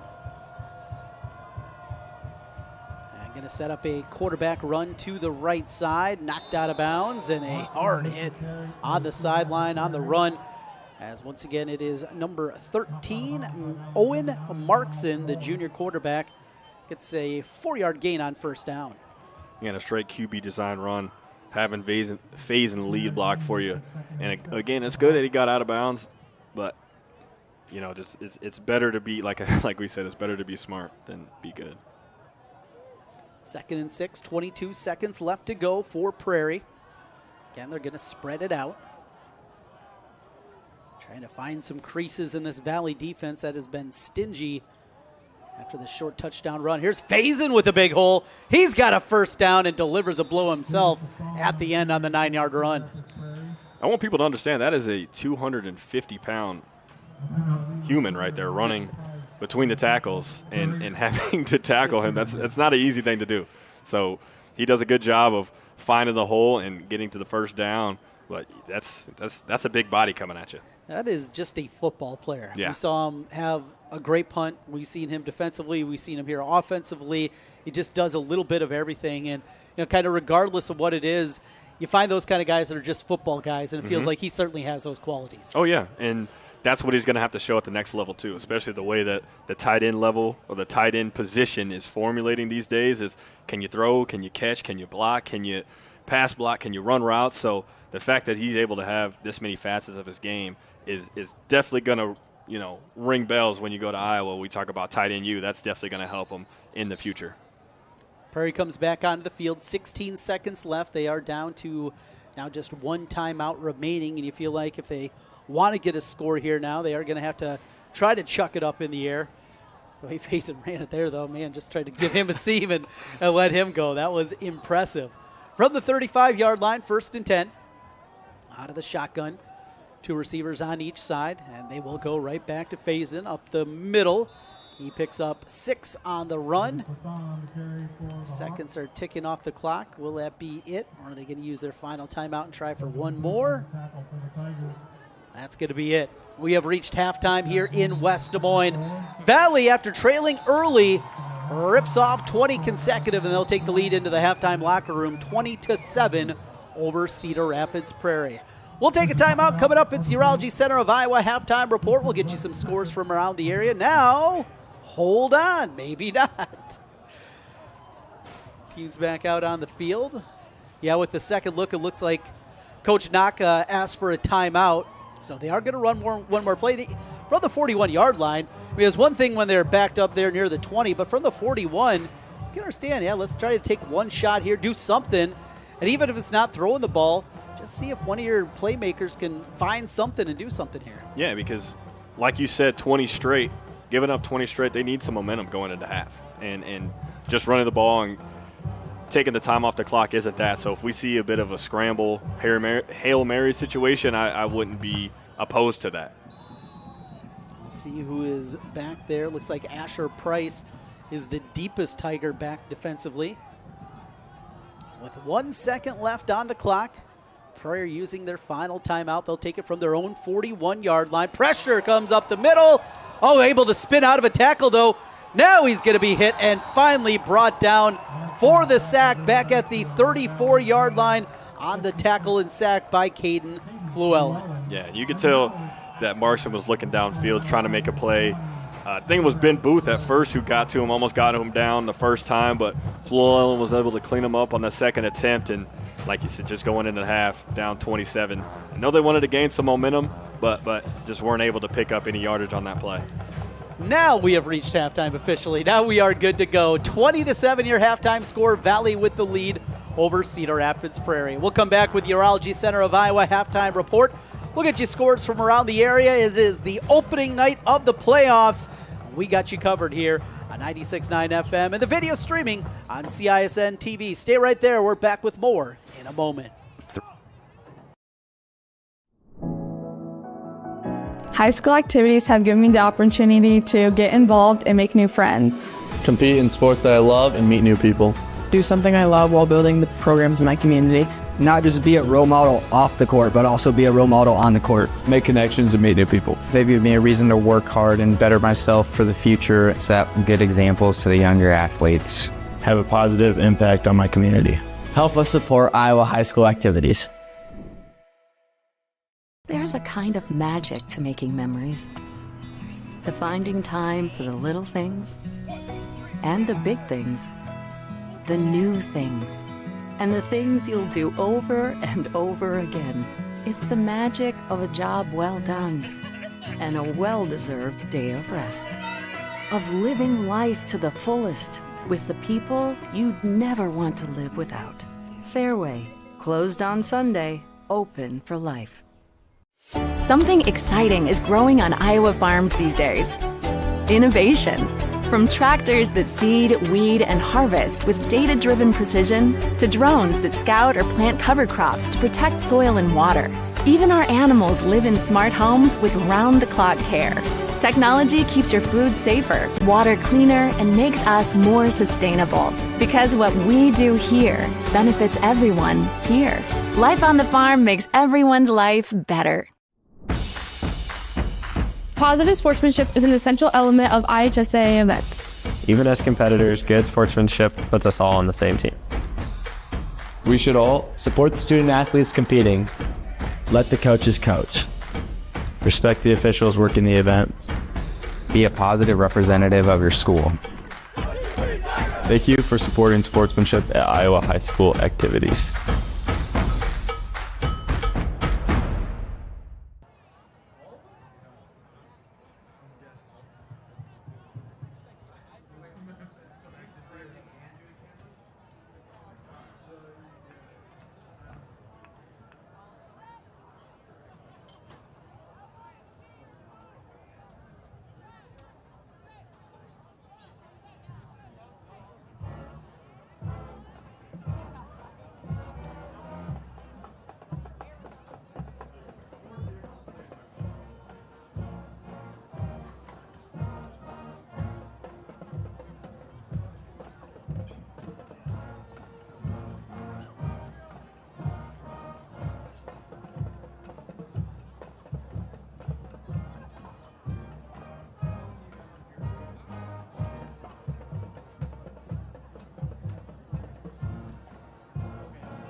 Joe here with Westside Auto Pros. I know that sometimes your car can be inconsiderate and need work when you're short on cash. So here's what I'll do. When you get your car fixed at Westside Auto Pros, I'll loan you the money to pay for it. Whatever you want done, repairs, services, tires, you name it. Get your car back on the road and you won't even pay any interest for 90 days. My wife thinks I'm nuts. No interest, Joe? Are you nuts? Get your car fixed now and pay later only at Westside Auto Pros. You don't suppose she's right? Employee Pricing Plus at DeArmond Automotive Knoxville. 2025 Ram 1500s with up to $15,000 off. Incredible offers on the 2025 Jeep Grand Cherokee with up to $9,000 off. And new Jeep Wranglers with up to $8,500 off. And save on a new Chevy Silverado 1500 with over $12,000 off. Employee Pricing Plus. Save big now at DeArmond Automotive in Knoxville, Iowa. Hi, this is Chris from Fireplace Superstore. And if your old fireplace isn't giving you everything you want, you need to come see us so we can show you Heat & Glow's industry-leading gas fireplace inserts. A Heat & Glow gas insert will convert your old wood burner into a high-efficient gas fireplace that's easy to use and will warm your house. Come see us soon and get on the schedule for this winter's installations. For the best selection of fireplaces in the state of Iowa, come see Fireplace Superstore, just west of Homeacres on Douglas Avenue. You want to get stronger, faster, healthier. You want more. You want to be part of something bigger than yourself. A place for people of all ages, all walks of life, that provides opportunities for all to succeed. We do that. We're the why. Build more than muscle. Build a stronger community. Free Godfather's Pizza begins with the download. Order through my new online ordering app and start earning free pizza and sides. It's easy. Download the Godfather's Pizza online ordering app today. Do it.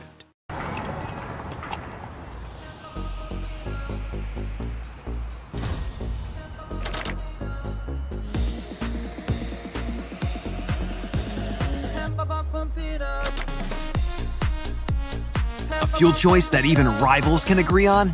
Now that's worth the hype. Cheaper, cleaner, and homegrown. Pump it up with Unleaded 88.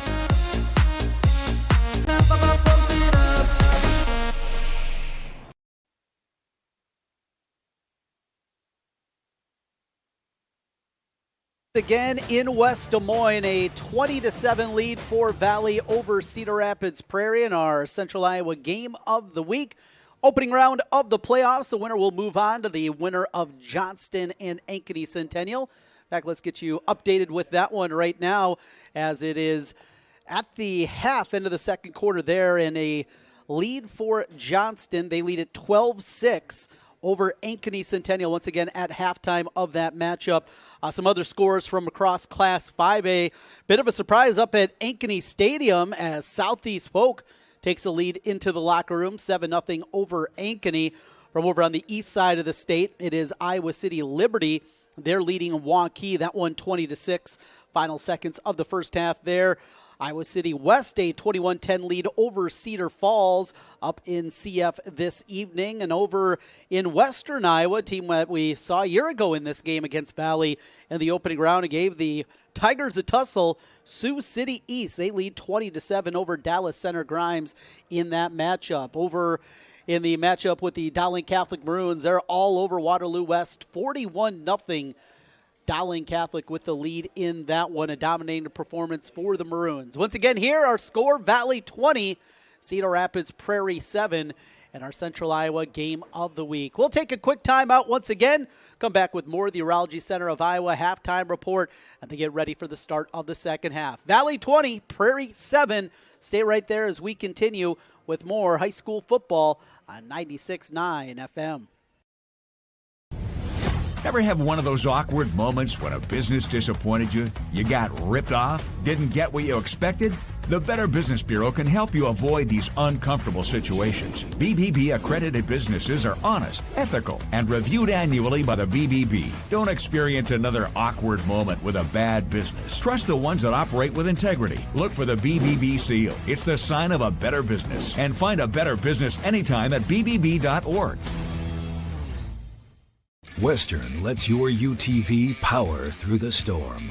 The Impact V Plow and Impact Straight Blade, with the features the pros demand. Custom tailored for your UTV. And to keep your work top-notch, rely on the Tornado UTV Hopper Spreader. Now that's a job well done. Western, more jobs done faster. Visit Truck Equipment Inc. today at Truck Equipment.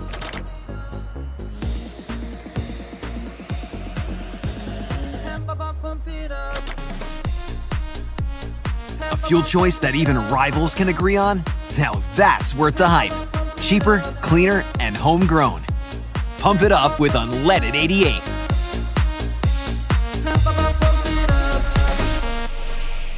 Thank you for tuning into today's broadcast. Don't forget to like and subscribe to the channel so you don't miss any of our live events. You can also follow us on X, Facebook, and Instagram in the description below for more coverage of Central Iowa high school sports and the Des Moines Menace. Now, back to the game.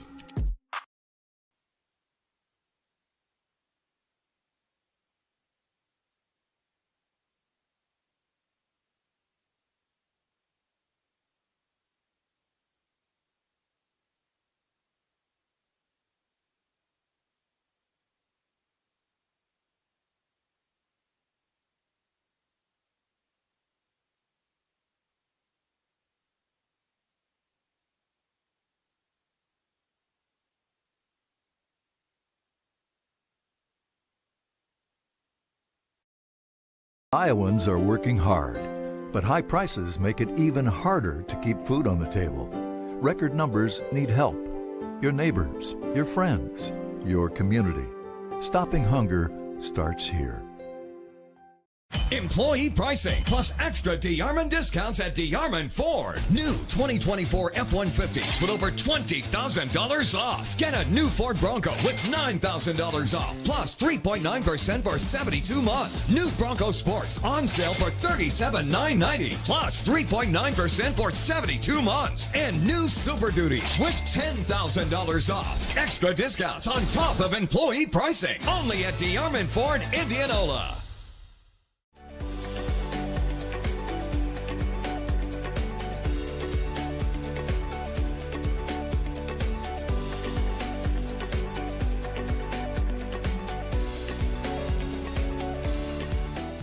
Western lets your UTV power through the storm. The Impact V Plow and Impact Straight Blade, with the features the pros demand, custom tailored for your UTV.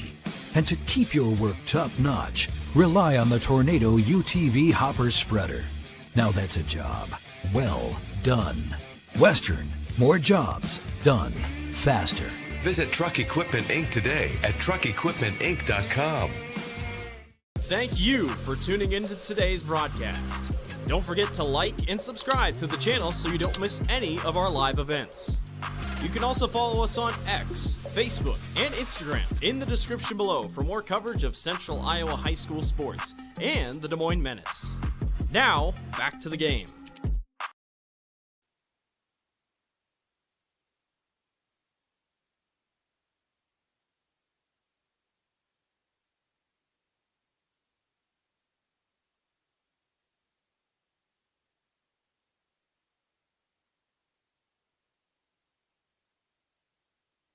Back once again to West Des Moines Valley Stadium as we are at the half. Valley 20, Cedar Rapids Prairie 7.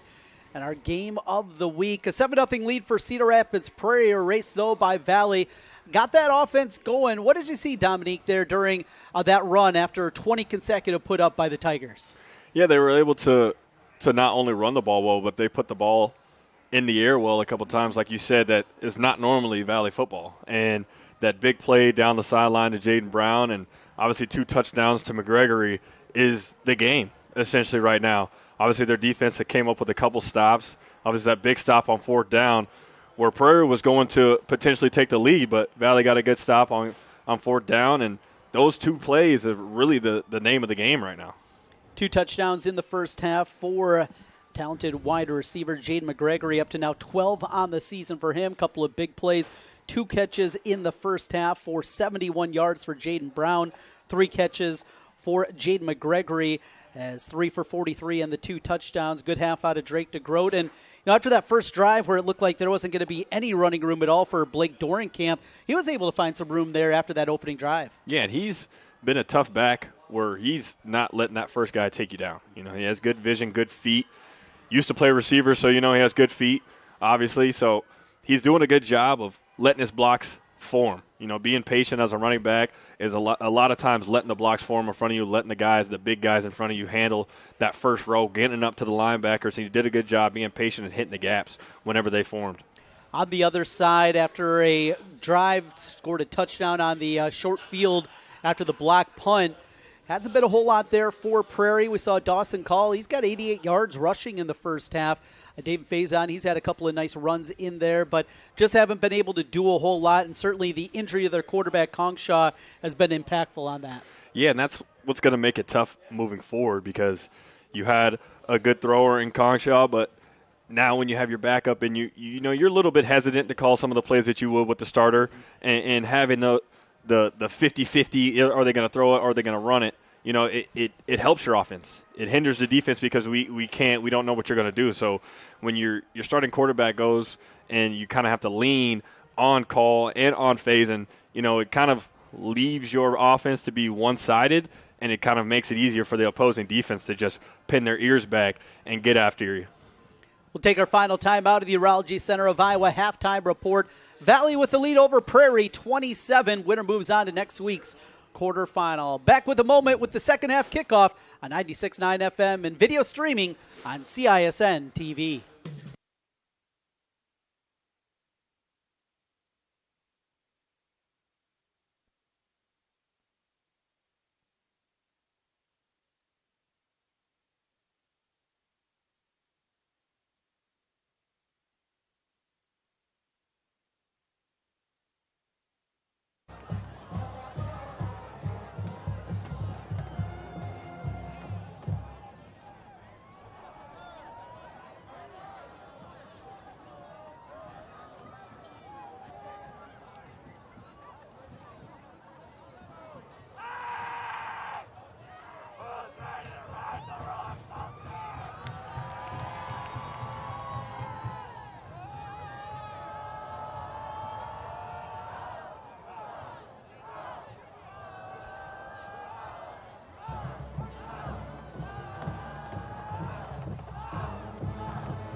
As we start the second half in West Des Moines, 20-7 lead for Valley. Trent Condon, Dominique Daphne back with you on our game of the week here. Thanks for joining us radio-wise, 96.9 FM, and our video stream on CISN TV here this evening. Valley gets the ball first, and this one, keep your eyes open. A year ago, Sioux City East, they pulled off the onside kick against Valley in the playoffs, caught them napping, and looks like Valley's got a bunch of guys up there watching. Yeah, they do usually don't let two things happen to them, so I'm sure they're always going to be ready for that. And it's kicked off deep, grabbed at the 6-yard line by Jaden Brown up the left side. He is leveled out to the 25-yard line, but a big lick out there by special teamers Wesley Copes. Yeah, that was a big old hit. You got to kind of strut this stuff a little bit, and the energy. That's what you're going to need. Obviously, you're down your captain, you're down your guy, and hopefully he comes back and is healthier in the future. But what you're going to need is energy. You're going to need to fight back. That's why they went for it at the end of the half. They need momentum. They need points. They need somebody to fight against this team, against this Valley team. DeGroat and the offense on the field to begin the second half, leading by 13. They'll put a man in motion, jet sweep, and they'll hand it off up the middle. Off that motion to Dorenkamp. Jaden Brown, use him, moving that eyes again and opening up a little bit of room in the middle, because early that room was not there in the middle. No, it was not, but they went back to the old bread and butter, the counter play, bringing two pullers and letting the tight end and a big offensive lineman open up gaps for you, and Dorenkamp is able to pick up about 6 yards and some change. It'll be second medium for the Tigers, opening drive of the second half, leading 20-7 over Cedar Rapids Prairie. Winner of this one moves on next week and faces the winner of Johnston and Ankeny Centennial. They're going to pump fake, going deep. Up the middle of the field, there is a safety there, knocked away, incomplete. Dangerous throw, looking for Jaden Brown, and just waiting back there playing center field was Max Patterson. Yeah, and it looked like DeGroot's arm got hit, so he wasn't able to put any power behind that. Got hit with the pressure that the Prairie defense brought, and 18, like you said, Max Patterson was looking to change the momentum immediately, right out of half. So that was it was right there, but I'm sure they're going to look back at that one and say that would have been an opportunity for us to regain some momentum. DeGroat was 8 of 11 in the first half for 145 yards, misses on his first pass of the second half, and now we're going to get a timeout on this 3rd down and 5, an early timeout. That's always tough, and maybe it's just my brain working. I hate using second half timeouts. I understand delay of games, 5 yards can knock you back and it make it much more difficult, but if it's going to be a close game, boy, it feels like those timeouts are just so important late in a football game. Yeah, and I think part of that had to do with just, I don't know if the offense was ready. It just looked like everybody was a little bit uncertain about where they're supposed to be and who was supposed to be on the ball. So I think it's smart to just regroup. Hey, let's all get back on the same page. Let's all lock in. I know we had our orange slices and sandwiches at halftime, but let's lock in and remember why we're out here. It'll be 3rd down and 5 for the Tigers from their own 31-yard line. Opening drive of the second half, 11:07 showing on the clock. As we are back ready to go live once again. They're going to shift 3 players over from the right side of the formation. And DeGroat's going to roll out to his right. Pressure coming, still looking, going to take a shot up the field. Oh, he's got McGregory. What a throw, and just waiting for everything to clear out there. Pitter-patters on the sideline and gets the catch. Yeah, McGregory did a good job at the top of his route, realized it was a scramble drill, and that's honestly the next level right there, looking at what he did, pushes up to sell like he was going up vertical, then snaps it back down really fast, and gets a nice toe tap grab on the sideline. 13-yard completion to the 44-yard line. Back to the air again. Up the middle. Incomplete. Had Jaden Brown there. And another one of those slot plays kind of sliding up the seam. Yeah, they did a little bit of a switch between receiver 3 and 2 to try to mess with the safeties and kind of get them communicating and miscommunicating about who they had. DeGroot just put a little bit too much on that one, because otherwise I think Jaden Brown would have walked in on that touchdown. Instead, incomplete, makes it 2nd down and 10 for the Tigers at their own 44-yard line. Bunch formation to the near side from the pistol, and now they'll look back over at the sideline. Check with the offensive staff down there. And going to change things up a little bit. Dorenkamp now instead of the pistol.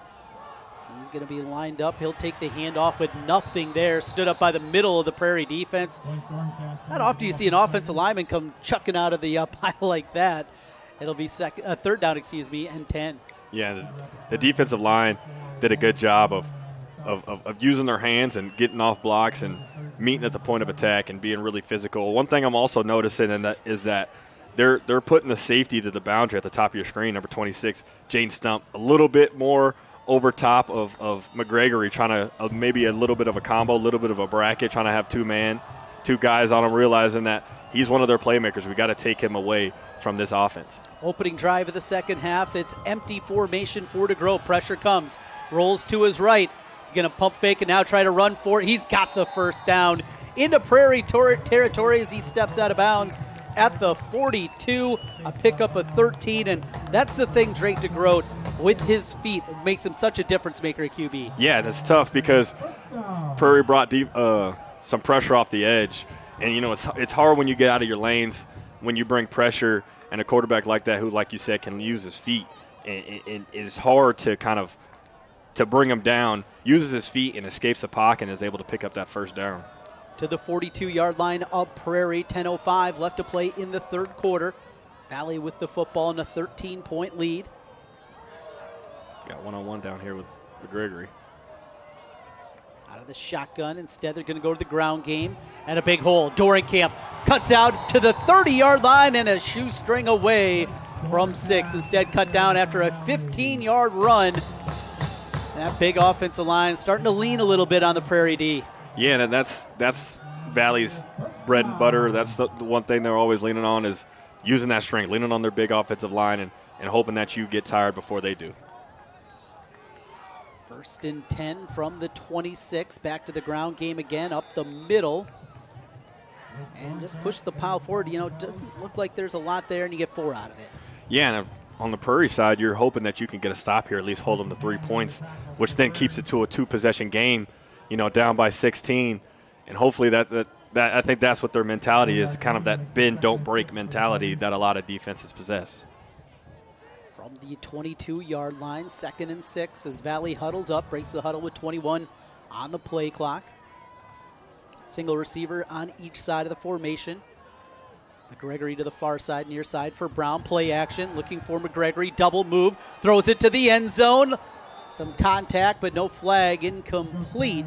3rd down and 6. Yeah, Paterka does a good job, as the replay at the top of your screen, does a good job of not necessarily going for the double move and getting a little bit of a baseball turn, fighting enough to where the flag doesn't get thrown, but they're enough to frustrate the receiver in McGregory.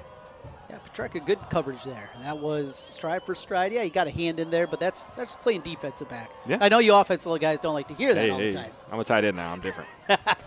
You like that physicality. 3rd down and 6 with 9:04 left to play in the third quarter for Valley. As the Tigers work out of the shotgun again, Brown goes in motion, fake it to him. They're going to instead hand to Dorenkamp. Nothing there, though. Staying home and making the tackle for Prairie. That was Wesley Copes.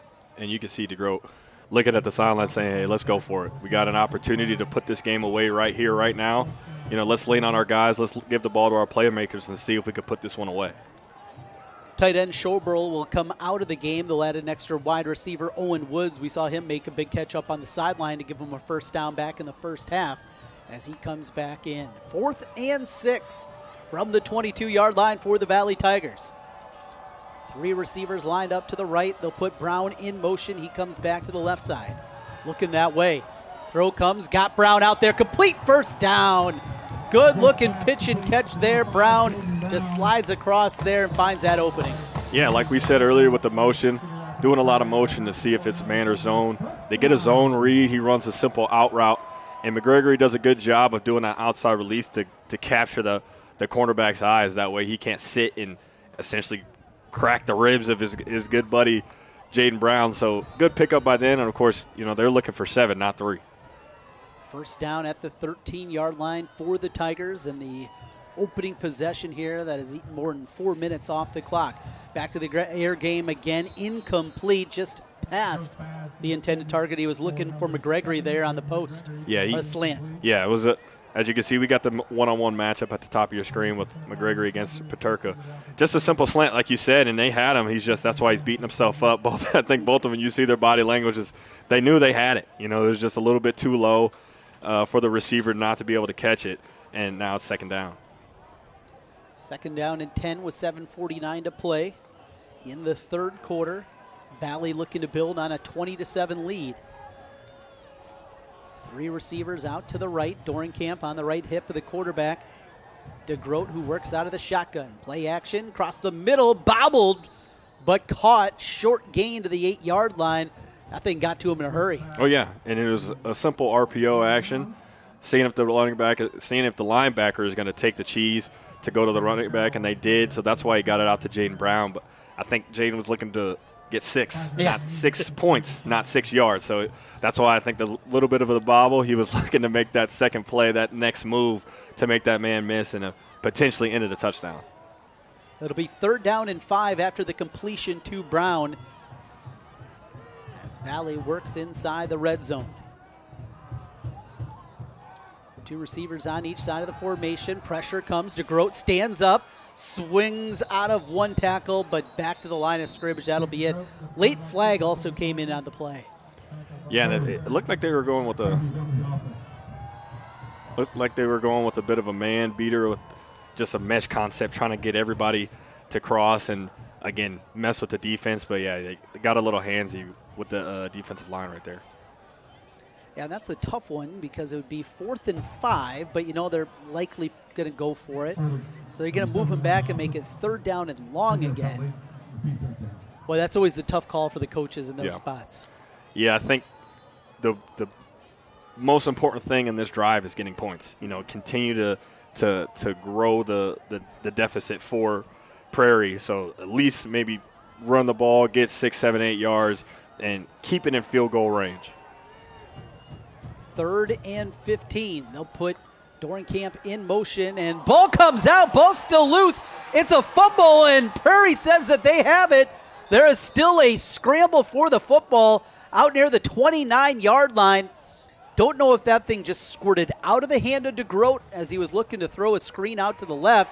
Prairie, though, recovers the fumble, and what a change of fortune from inside the 10-yard line to Prairie getting the ball back. Yeah, like you said, they just wanted to get a screen to Grevengood, but I think he seen the D lineman was standing right there. He didn't want to just throw it right at the defensive lineman and tried to pump fake the ball, and it just slipped out of his hands, and it's a big turnover for Prairie.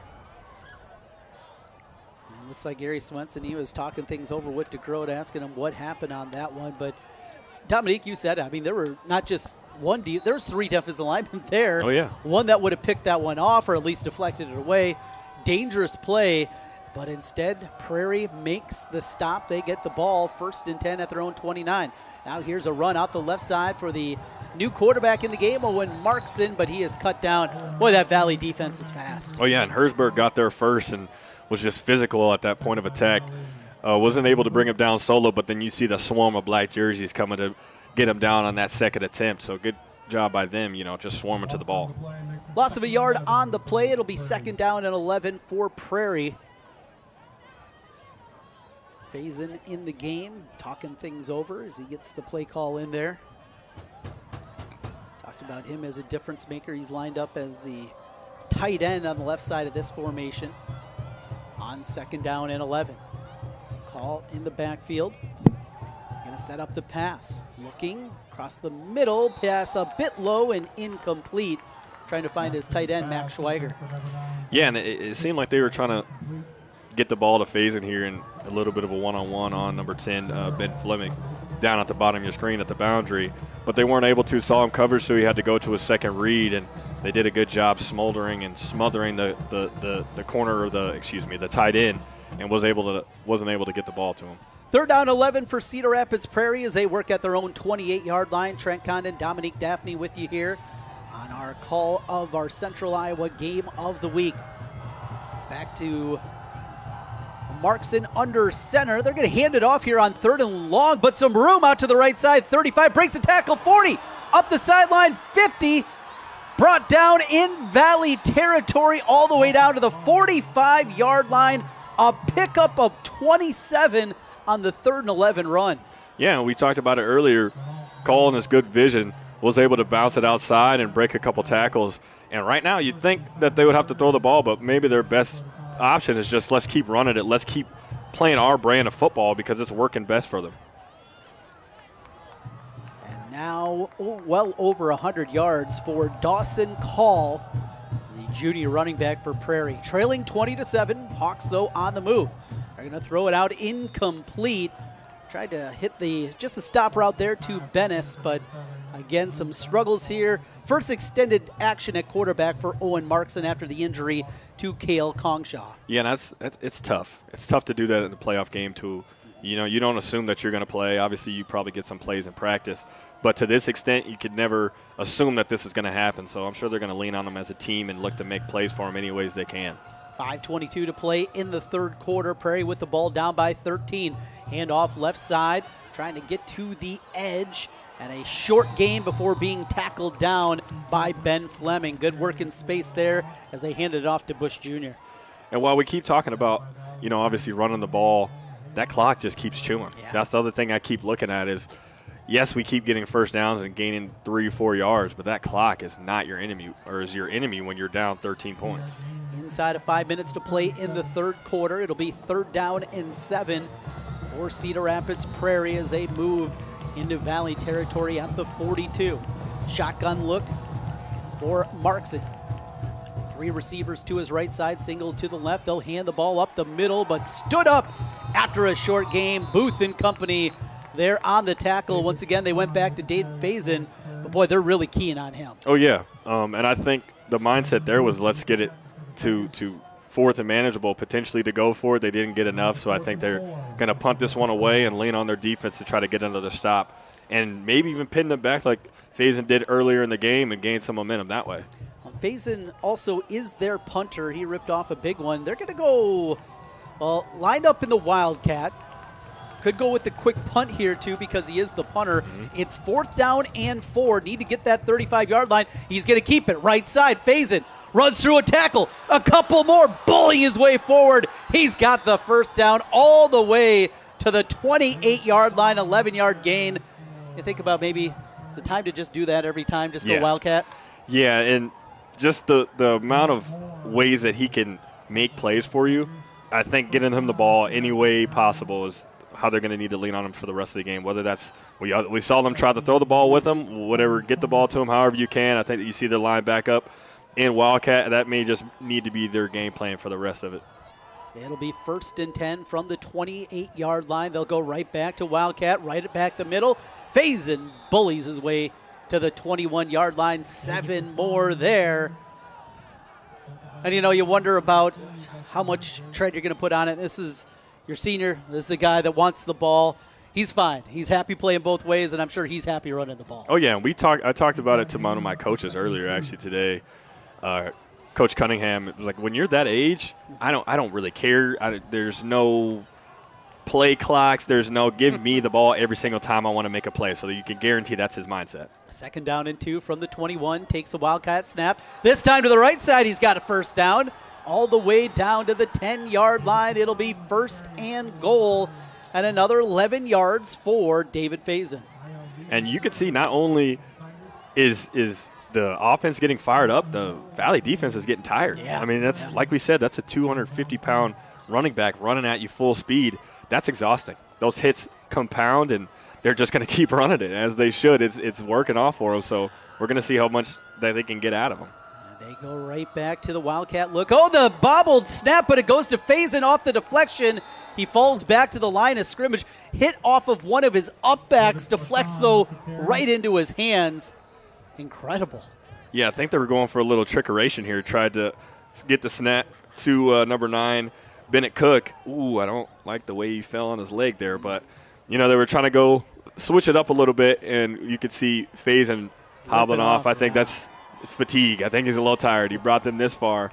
I think it's okay to give him a couple drinks of water.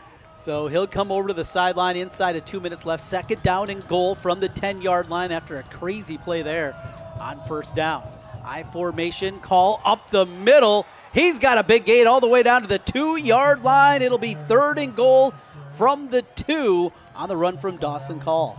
Yeah, and they, again, went back to the counter play, pulling guys, and Call he's got good eyes. I'm impressed with him today. He's got good vision, good feet, and he's being able to hit holes and be just patient enough to let his blocks form and hit the holes as soon as he sees them. Third down and goal for the Cedar Rapids Prairie Hawks, down 20-7. Minute 15 left to play in the third quarter. Under center, they'll go to the fullback up the middle. Not going to get there, though. He is cut down.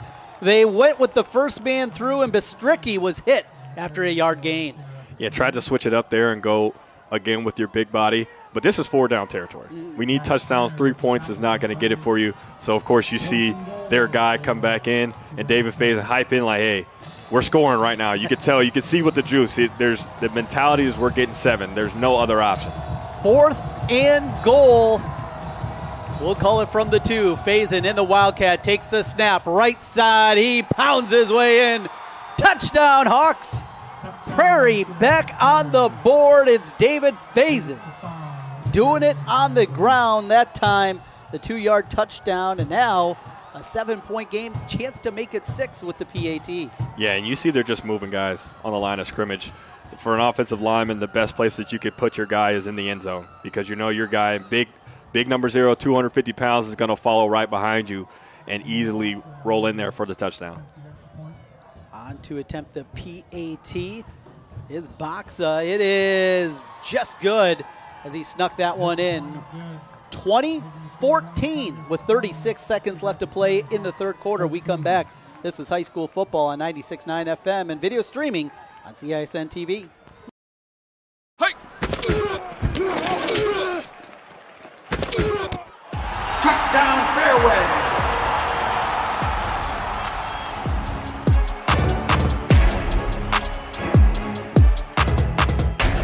Western lets your UTV power through the storm. The Impact V Plow and Impact Straight Blade, with the features the pros demand.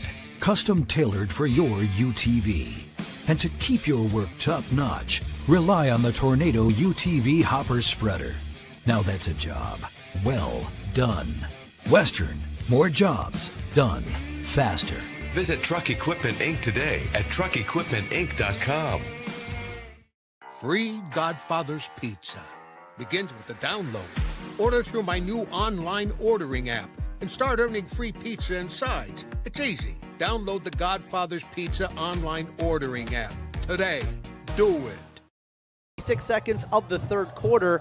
Valley has their lead trimmed down to 6 as Prairie kicks it off. Another chance at a return for Jaden Brown from the 6-yard line. Brings it out to the left side, looking for a seam. 30, still on his feet. Flag comes in as he's brought down at the 37-yard line. So would have been good field position again, but another special teams flag against the Tigers. Yeah, and then right now they're the ones shooting themselves in the foot. You know, I think Mike McDaniel said it last night. You know, it's hard enough to play one team, don't play two. You know, don't beat yourself up. And they had an opportunity to go up potentially 10 to maybe even 14 points, and they had a fumble that obviously gave the ball back to Prairie, and now the lead is 6. And, of course, we talked about earlier that missed PAT. Yeah. I'm telling you, it doesn't seem significant, but it matters at the end of the day. So they will move the ball back after the penalty on the return back to the 20-yard line, and that's where things will begin for Valley. Tigers holding on to a 6-point lead, 20-14, 28 seconds to go in the third quarter. DeGroat claps his hands, now looks back over at the sideline. Through your receiver look, Grevin Good on the far side, far right side of the formation with Brown lined up in the slot next to him. Looking to throw to Grote, rolling out to his left, now just going to tuck it, step out of bounds after a nice gain of 5 yards on first down.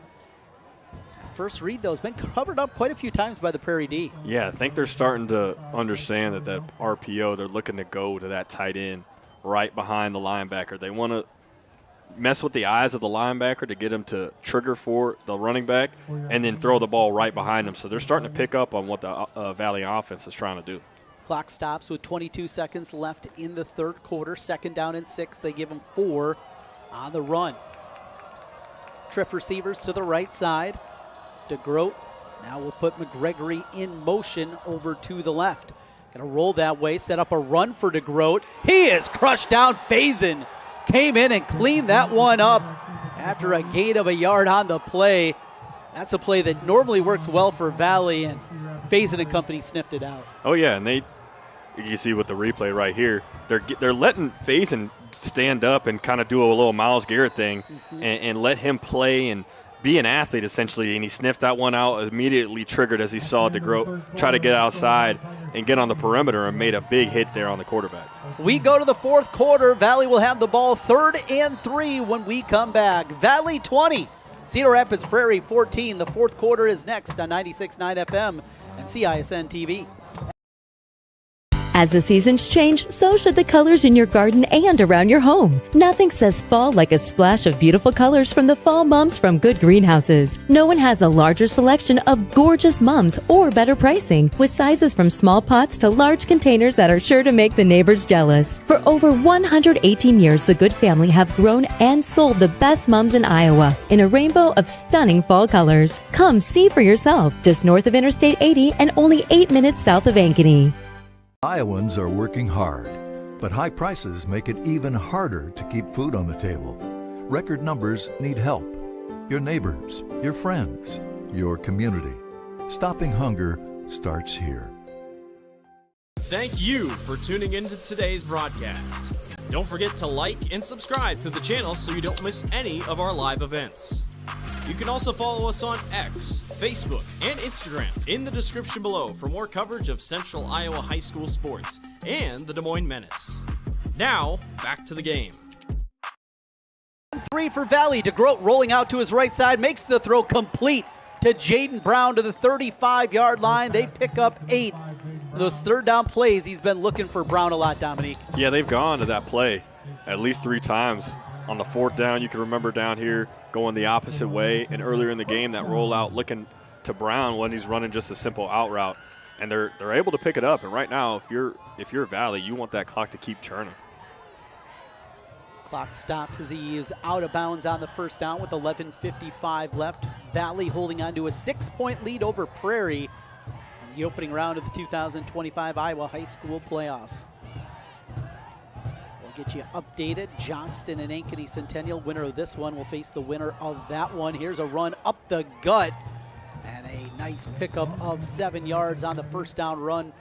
Just go with that ISO play right up the middle for Dorenkamp. Oh, yeah, and that's what you want on 1st down, to be ahead of the sticks. You usually like to pick up about 4 yards. On that one, they pick up a good 7, and it gives you a lot of opportunities and possibilities of what you could do. Obviously, they want to keep the ball on the ground and keep the clock running, and that gives you the opportunity to do that. 2nd down and 3 from their own 42-yard line. Another check with me over at the sideline. Plenty of time on the play clock, 15, as DeGroat works things over with his group. Down to 7 now on the play clock. Takes the snap, goes to Dorenkamp. He bounces outside, got the 1st down, and more into Prairie territory, all the way down to the 43-yard line. A 15-yard run for Dorenkamp. Yeah, and they went back to that counter play that they keep leaning on this game with Braden Schoborough leading the way. That one getting Dorenkamp out the backfield clean, pretty much picking up the 1st down, and is able to keep this clock and keep the 1st down, keep the drive going. Clock ticks inside of 11 minutes left here in regulation. Valley 20, Prairie 14. Valley has moved the ball into Cedar Rapids Prairie territory as they work at the Hawk 44. H-back goes in motion, looking that way. Now DeGroat going to go up the field for Brown. Tipped away, incomplete. In fact, maybe Brown was the one that had to play a little defense there, as running stride for stride, had a cornerback right there. Yeah, if you could take a look at the replay at the bottom of your screen, I think they wanted to go to Sherbo with a quick pass, but because it was covered up, he had no option but to go to Jane Brown, and that's really risky when you just when you're only up 6 points and you're looking to kind of seal this one away. Yeah, that was Stump, the sophomore safety that got the deflection on that one. Makes it 2nd down and 10. And we got movement up front again. Faison, he was looking to show some pressure, and the defensive tackle then kind of leaned forward, and now he's going to have to exit the game. Yeah, that was big 76, Jaden Scott there. You know, we talked about it early. These games come down to the details. They come down to, you know, not shooting yourself in the foot, playing a clean, fast, a clean game of football. And right there, you know, you can't do that after a good first down where they don't pick up any yardage. So it'll be 2nd down and 5 after the offside penalty against the defense from Cedar Rapids Prairie. New nose tackle comes into the game on this 2nd and 5. And before the snap, we got another flag, and this time going to be against the offense. We're going to come back the other way. Well, we said it was a mirror match, so what happened in the first half, I guess, is going to happen in the second half. Yeah, we saw this early in the game. If you're just joining us, as we had, 4 consecutive penalties, Yes, 3 against Prairie, 1 against Valley, as they were just moving the ball back and forth, back and forth. Here we get another one. This one moves it back, so instead of 2nd and 5, 2nd and 10, as we originally started for the Tigers. Yeah, you can see Faison telling his defense, watch the ball. They keep going on to just watch the ball so we don't have to keep doing this. We will do it again on 2nd and 10. They'll go to Dorenkamp, cuts it out at the 40, cuts to the 35, and he's got the first down. That is just an outstanding run from Blake Dorenkamp. Yeah, and he did a good job keeping his head up, hitting the hole when it was there, but then saw the cutback lane and was able to get to green grass and pick up the first down and show a little shiftiness at the same time. So a good pickup by him on the first down. An important fresh set of downs for the Valley Tigers as we play in the 4th quarter. 10-11 left to go. 1st and 10 at the 33-yard line for Valley. Now looking to run a little bit of clock, down to 6 on the play clock. Bunch formation, 3 players over on the right. Dorenkamp takes the handoff. Oh, good. Cut a couple of times before Faison absolutely delivers a blow. He's moving around like prime Lewis right now. It's Ray Lewis. That's how he's moving It's around. Ray Lewis on a high school field. You're exactly right. Like Ray Lewis right now. He's just everywhere. And on offense, on defense right now, he's just making plays. So they're just going to have to keep leaning on him and hoping that he makes a play in the last 9 minutes of this game. 9.5 to go out of the pistol. Dorenkamp now comes back over to the side of DeGroat. They'll take the handoff for Dorenkamp, and again he leans forward, just able to find some room out there. He gets another first down to the 21-yard line. Good run of 7. Yeah, and they're going to keep leaning on this. This is the old 4-minute offense with 9 minutes left to go, which is we're not in any rush. You know, take as much time off the play clock as possible. We're going to try to run our bread and butter plays, our counters, our inside zones, and we're going to try to get this clock down, at least get into field goal territory and make this a 2-possession game. But I don't see them picking up the tempo anytime soon. Johnston is cruising now against Centennial, leading 33-13. Again, the winner of this one will move on to the winner of that Johnston Centennial game. Dragons in control. Here, Valley with the 6-point lead as they go back to Dorenkamp again. Solid run of 6 more yards. And it'll be 2nd down and 4.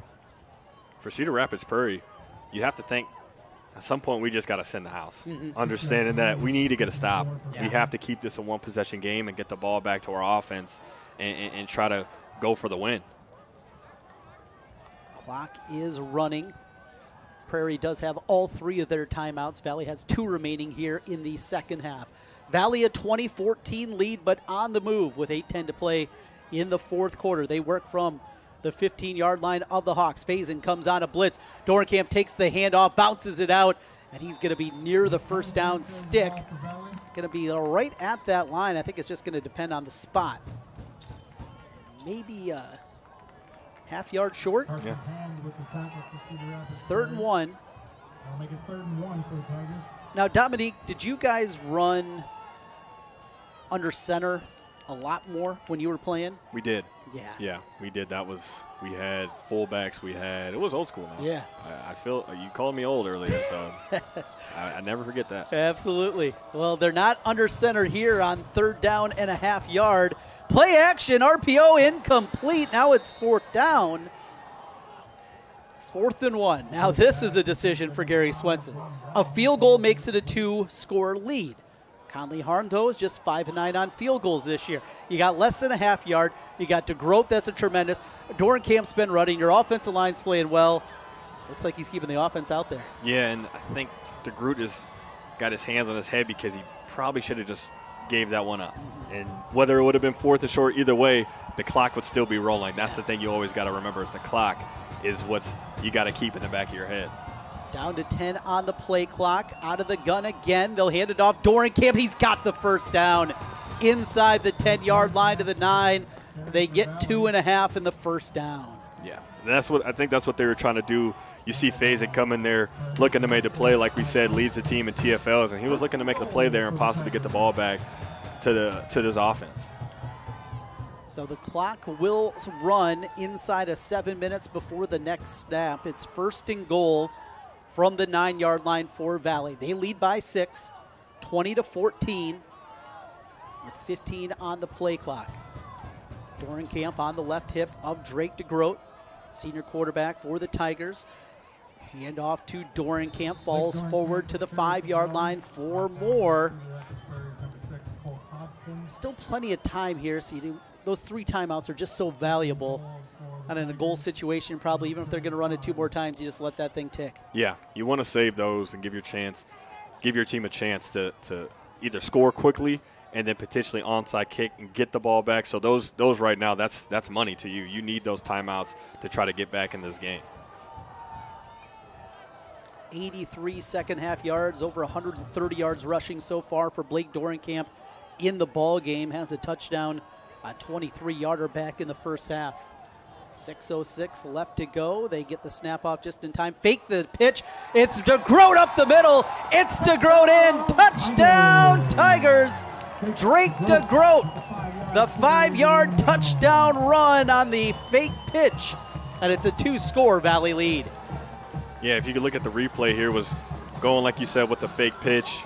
Had the option to give it to him, but he said, let's put the team on my back right now. We need the points. You know, I think he was frustrated with himself on that earlier 3rd down, and they said, shoot, we need somebody to make a play, and I'm going to be that guy.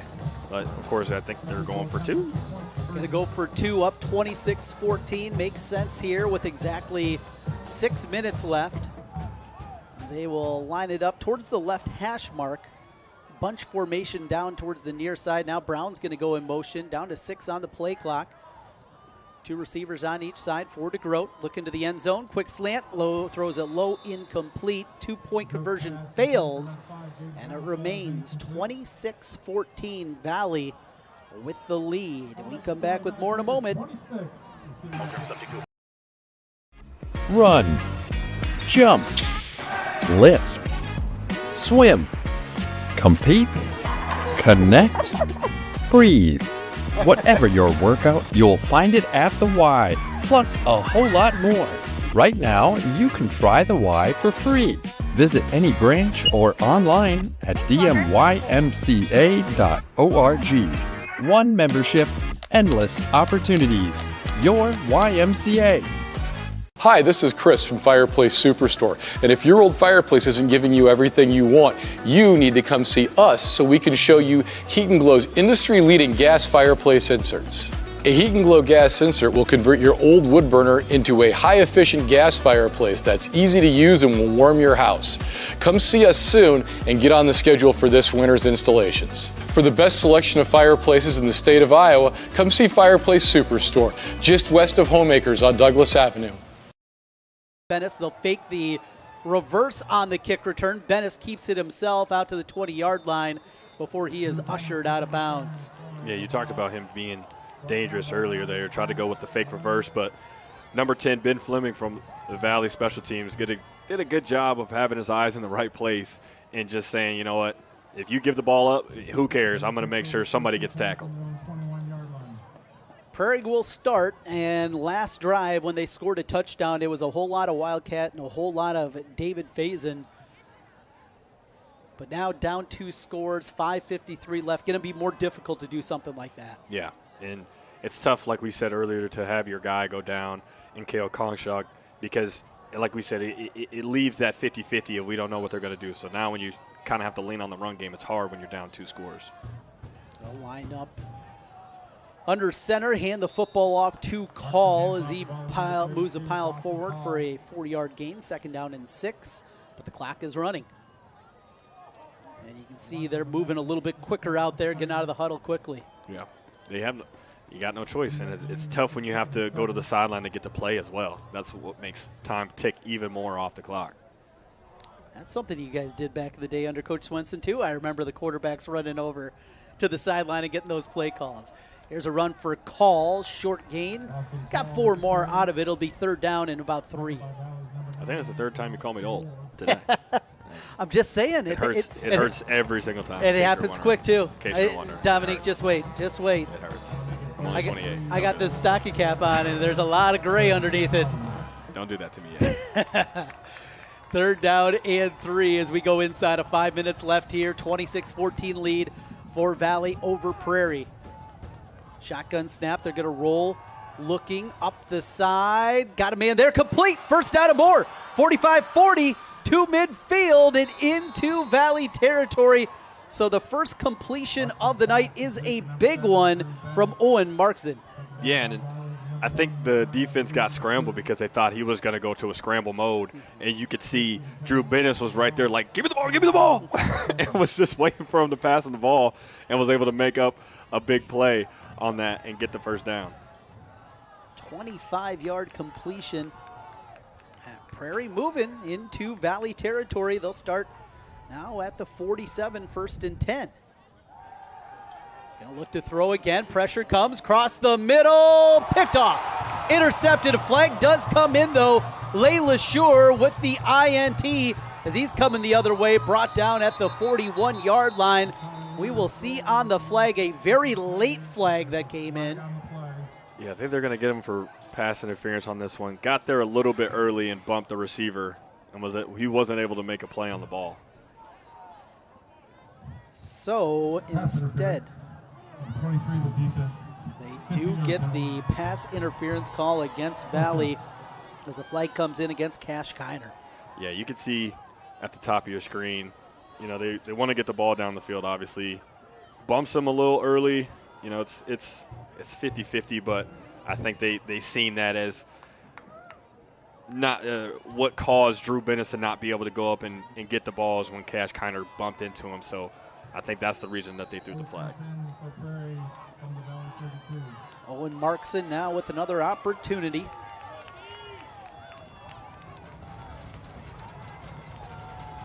And with the penalty, another 1st down to the 32-yard line, 15-yard penalty. As Prairie continues to move it forward. Markson trying to cut back against the Valley defense. That is a problem. Booth is there amongst a host of Tigers for the tackle for loss. Yeah, did a good job sniffing that one out. Immediately seeing the quarterback tuck in and run, try to get to the edge, and was able to get there before he could reach the edge and follow his blockers and get to the daylight. So good job by the Valley defense. So Markson loses a couple on that one. On top of it, the clock is running down by 2 scores. Valley 26, Prairie 14. Prairie Hawks with the ball at the Valley 34-yard line. Bennis comes over, says something to the quarterback, the junior Owen Markson. He'll take the shotgun snap, roll to his left as a left-hander. Looking to throw it across the grid. Now into the end zone's got a man. Incomplete. Just missed him. Had Tay Alexander free. Initially looked like they were trying to set phase in there, kind of almost a run back to the other side. That was covered. I can hear my receiver coach screaming, saying, use 2 hands, because he had it. Yeah. He had it and got behind the defense. Just you got to use 2 hands, and that one hurt. That hurt me. I'm not gonna lie, as a pass receiver, because he got out of the pocket and got behind the defense that was wide open. Now it's 3rd down and 12 for Prairie from the 34. Man in motion. Now they set up a reverse, coming back to the backside of things. Ooh, a big hit over on the sideline. Going to be short of the 1st down.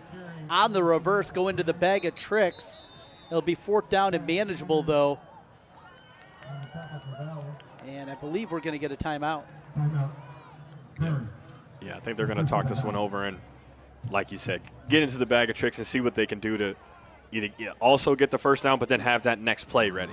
Because, again, the clock is our enemy. So we want to have that next play ready to assume we're going to get the first down so we can immediately get up to the ball and keep going, keep this drive going, and try to score some points. 3:04 left in the 4th quarter. Cedar Rapids Prairie with the ball, down by 12 against the Valley Tigers. Winner of this one will play next week in the quarterfinals. So 4th and 4, we've seen passing game, just not a whole lot there. You're playing with your backup. We haven't seen Faison used a whole lot here, but we've seen 4th down. That Wildcat has been sniffed out. So what are you going with here? I think I'm going to lean on Faison and find a way to get him the ball because he's been your guy. He's picked up the 4th down time and time again. He's been a guy you lean on, whether it's throwing him the ball, whether it's him running the ball. I think we got to find a way to get him the ball and kind of have him will his way to the first down.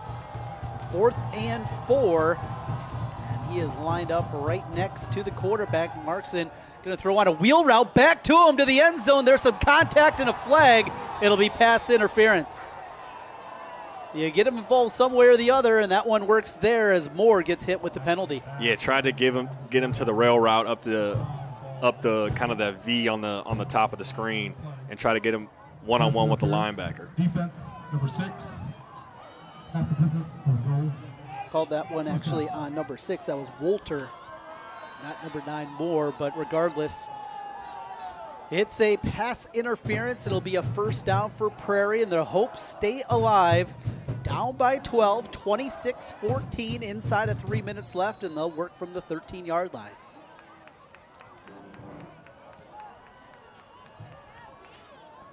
Again, it's Owen Markson, the quarterback, in for the injured Cale Kongshaw, who exited with a leg injury back in the first half. I formation, play action. Markson looking to the end zone, now rolling. He is hit and sacked. Back of the 20-yard line, the pressure comes, and he is taken down by the Valley defense and Asher Price. Yeah, the Prairie offensive line actually did a really good job picking up the pressure initially, and they were trying to get the ball, of course, to Faison on a route, but it just took too much time. He was covered up, and by the time that he was looking to get him the ball, Asher Price was able to come through and get the leg of Owen Marks and get him down for a sack. 2nd down and 17. Still can get a first down at the 3-yard line as they go from the 20. Looking up, throwing it into the end zone, complete, touchdown Prairie. Alexander into the end zone for the 6th time this season, and the Hawks score with 2:14 to play. Yeah, it goes with the nod route, and essentially is one of those things where just to put the ball up and let me make a play. And he was able to, had a nice route, good catch, and now they're only down by 6, potentially down by 5. Just the 3rd pass completion of the night for the Cedar Rapids Prairie offense. This one takes them into the end zone with 2:14 left. The kick is blocked, though, so it remains 6. Another one to keep an eye on with 2:14 to play. We'll take a quick timeout, back in 30 seconds. Valley 26, Prairie 20. This is playoff football on 96.9 FM. Family owned. Employee pricing plus extra DeArmond discounts at DeArmond Ford. New 2024 F-150s with over $20,000 off. Get a new Ford Bronco with $9,000 off plus 3.9% for 72 months. New Bronco Sports on sale for $37,990 plus 3.9% for 72 months. And new Super Duties with $10,000 off. Extra discounts on top of employee pricing. Only at DeArmond Ford, Indianola.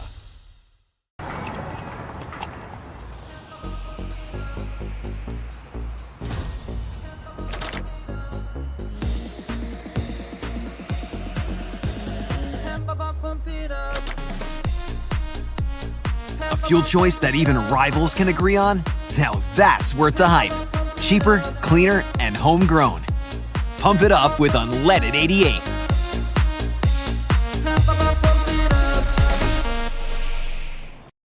Right now is to go for that onside kick and trying to get the ball back to your offense and potentially go up by one. With it, remember, you kick off at the high school level at the 40-yard line, so even an onside is still at midfield. There is a dropping it back behind the coverage unit, but it goes out of bounds. Like the idea there from Cedar Rapids Prairie. Execution just a little bit off on the kick, but that's a good idea at the high school level. Yeah, and you could tell that the hands team of Valley didn't really know what to do, and they kind of let Bennis go free on that one, and he was able. If he would have been able to keep that in bounds, I had a good view of him, and he probably would have been able to get that one. Coach Kyle Knock, he's done a good job with this Prairie program, and certainly this team. Been impressive here tonight. I know a lot of people looked at the emblem, the V on the side, and figured this would be an easy one for the Tigers. That has not been the case in a game where Prairie lost their quarterback, has only completed 3 passes, and yet they're still just down less than a score here, 26-20 with 2:14 left. Now going to have to get a stop defensively. And you do have 2 timeouts left, so if you get a stop, you will get the ball back. Yeah, and like we talked about at the beginning of the game, with mirror matches and like-minded teams with similar ideologies, it's what comes down to what is the details, the turnovers, the penalties, and right now that's in favor of Valley. 26-20, they have the ball and the lead as they will go to Dorenkamp, run up the middle as he is hit at the 47. Good gain on first down, a pickup of 4. Second down and 6, and there is the second of the 3 timeouts for Prairie with 2:09 left. Well, I think we know what's going to happen here. Valley's going to run it 2 more times, try to get the first down. If they can salt this one away. Prairie, though, with Faison, and that's the dangerous thing too, because it's not just that he's a tremendous football player. He's so physical. You're wondering about ball security. That's got to be the conversation in the Valley sideline right now. Yeah, knowing that there's 2 minutes left, our season is essentially on the line right now. Like, let's not do anything crazy. Let's run our base plays. Let's run the ball, do what we know best. And on the other side is let's try to get that ball back. We do anything we can to get the ball back. Be as physical as you can, punch at the ball, peanut punch at the ball, anything you can to try to get the ball back. Our season's on the line. So I think both teams understand that the ball, it's always about the ball. Yeah. That's what they talk about with football. It's always about the ball. So understanding that we got to get it and they got to keep it somehow, some way. 2:09 left. Prairie still with 1 timeout left. Valley with the ball, leading 26-20 as they work from their 47-yard line. It's right back to Dorenkamp. Pitter-patters forward, falls to the 49-yard line of Prairie. So another 4 yards here. It'll be 3rd down and 2. And looks like Prairie's going to let this one go. Keep that 1 timeout if they get the stop here on 3rd down to stop the clock. Yeah, you get the stop here. You use that timeout really quick as soon as they get down. That way you save as much time as possible, on that, whether it's the punt and maybe get some yards and get out of bounds, whatever it may be, you want to save as much time as possible. 3rd down and 2. Valley trying to get the first down and put this one away. They'll look back over at the sideline. 7 on the play clock. DeGroat gets Dorenkamp with him. Just gets the snap off. They will hand it. Dorenkamp, he is right at the sticks, and I think he got it. He did. It'll be a first down for the Valley Tigers, and Valley will survive the upset bid from the Prairie Hawks here tonight. A couple of knees, and that will be it. I believe Prairie probably will use their final timeout. Waiting, they will. Minute 12 left. We'll come back, put a cap on this one. Final minute 12 as Valley leads 26-20. We're back with more in a moment on 96.9 FM and CISN TV. What if you could make a priceless difference in your community for as little as $5? With the Des Moines Catholic Worker House, you can. For nearly 50 years, the Des Moines Catholic Worker House has given the homeless and low-income community a place to feel welcomed. With your support, we could turn 3,000 free meals each month into 4,000. We could build a brand new warming and cooling center in our future facility. We could provide more hygiene products, more clothing, and more hope to those who need it most. Feed the hungry, clothe a neighbor, and spread your generosity throughout Des Moines by scanning the QR code on the screen right now. Donate online via PayPal or mail a check to make a priceless difference in your community today. Thank you so much for your support. Moving on to the quarterfinals, they put their first one to it. Drake DeGroat in victory formation. Victory formation. How much fun is that? Is that what you guys call it in the huddle? Mm-hmm. V, got a special name for it, or just victory formation? Victory formation, the best Boom. formation in football. That's what we call it. So one knee down there, and with the play clock at 15, the game clock at 42, it'll just take one more, and that will move the Valley Tigers to the second round of the playoffs. DeGroat takes the snap, puts it down, and that will do it. 26-20, the final score here. Valley is a quarterfinalist. We'll tell you their opponent on the other side as we got some finals coming in here from across the state. 26-20, the final score. We'll take our final timeout, come back on the other side, get you some scores from around the area, and hand out our Graphite Construction Group Hard Hat Player of the Game. Tigers move on 26-20 as we come back with more in a moment. This is high school playoff football on 96.9 FM. Trey Condon here, join. And that's your ball game with the final score. Valley Tigers 27, Cedar Rapids Prairie off 20. And please remain in your seats for the award presentation shortly.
Dominique Daphne back with you one final time. Thanks for being with us here tonight in this playoff edition of high school football. Goes the way of the Valley Tigers, 26-20 the final here. Valley gets the win and moves on to the quarterfinal round next week. We'll let you know their opponent here in a moment. Valley gets the win, moves on, but I walked away really impressed by this Prairie team tonight. Absolutely, and they were physical on every facet of the ball, and they had some guys that I think really stood out in Dawson Call and, of course, Faison. David Faison played – I almost cursed, I'm sorry. He played lights out, and he was the guy. He showed up all over the tape. He showed up all over the film when I was watching it. I knew he was going to be one of their players, and he showed up today and played his heart out. And, you know, it's tough to end your season like that, but he's going to be a good player when he goes to Iowa. I can already tell the way he plays and the physicality he plays with. Well, I mentioned I thought we were final, but we are not. It's an 8-point game right now. Johnston leading Centennial 34-26 is a score there. 5 minutes left to play, 8-point game, so not over. Valley, if it is Johnston that wins, they will go on the road next week up to Johnston to face the Dragons. If Centennial pulls off the upset, though, Valley will be here next week hosting the Jaguars, and Swenson and Pizzetti facing off once again if the Jags can come back and pull off the victory. But again, Johnston does leave that one with about 5 minutes left to play by 8. Final thoughts, and before we get out of here, time to hand out our Graphite Construction Group Hard Hat Player of the Game. Dominique, who do you have for us this evening? For this game, I think we got Blake Dorenkamp. He ran the ball really well. went 25 for 150 and a touchdown, which is 5 yards a pop, which is a great day for a running back. And he picked up some crucial third down, picked up the crucial fourth down at the end of the game there. So I think we should definitely give it to him for his consistency and, of course, the toughness that he played with today. Blake Dorenkamp, your Graphite Construction Group Hard Hat Player of the Game. That'll do it for our coverage here this evening. Your final score for the final time, Valley a winner over Cedar Rapids Prairie, 26-20. For Dominique Daphne, I'm Trent Condon. Thanks for being with us. High school football on 96.9 FM.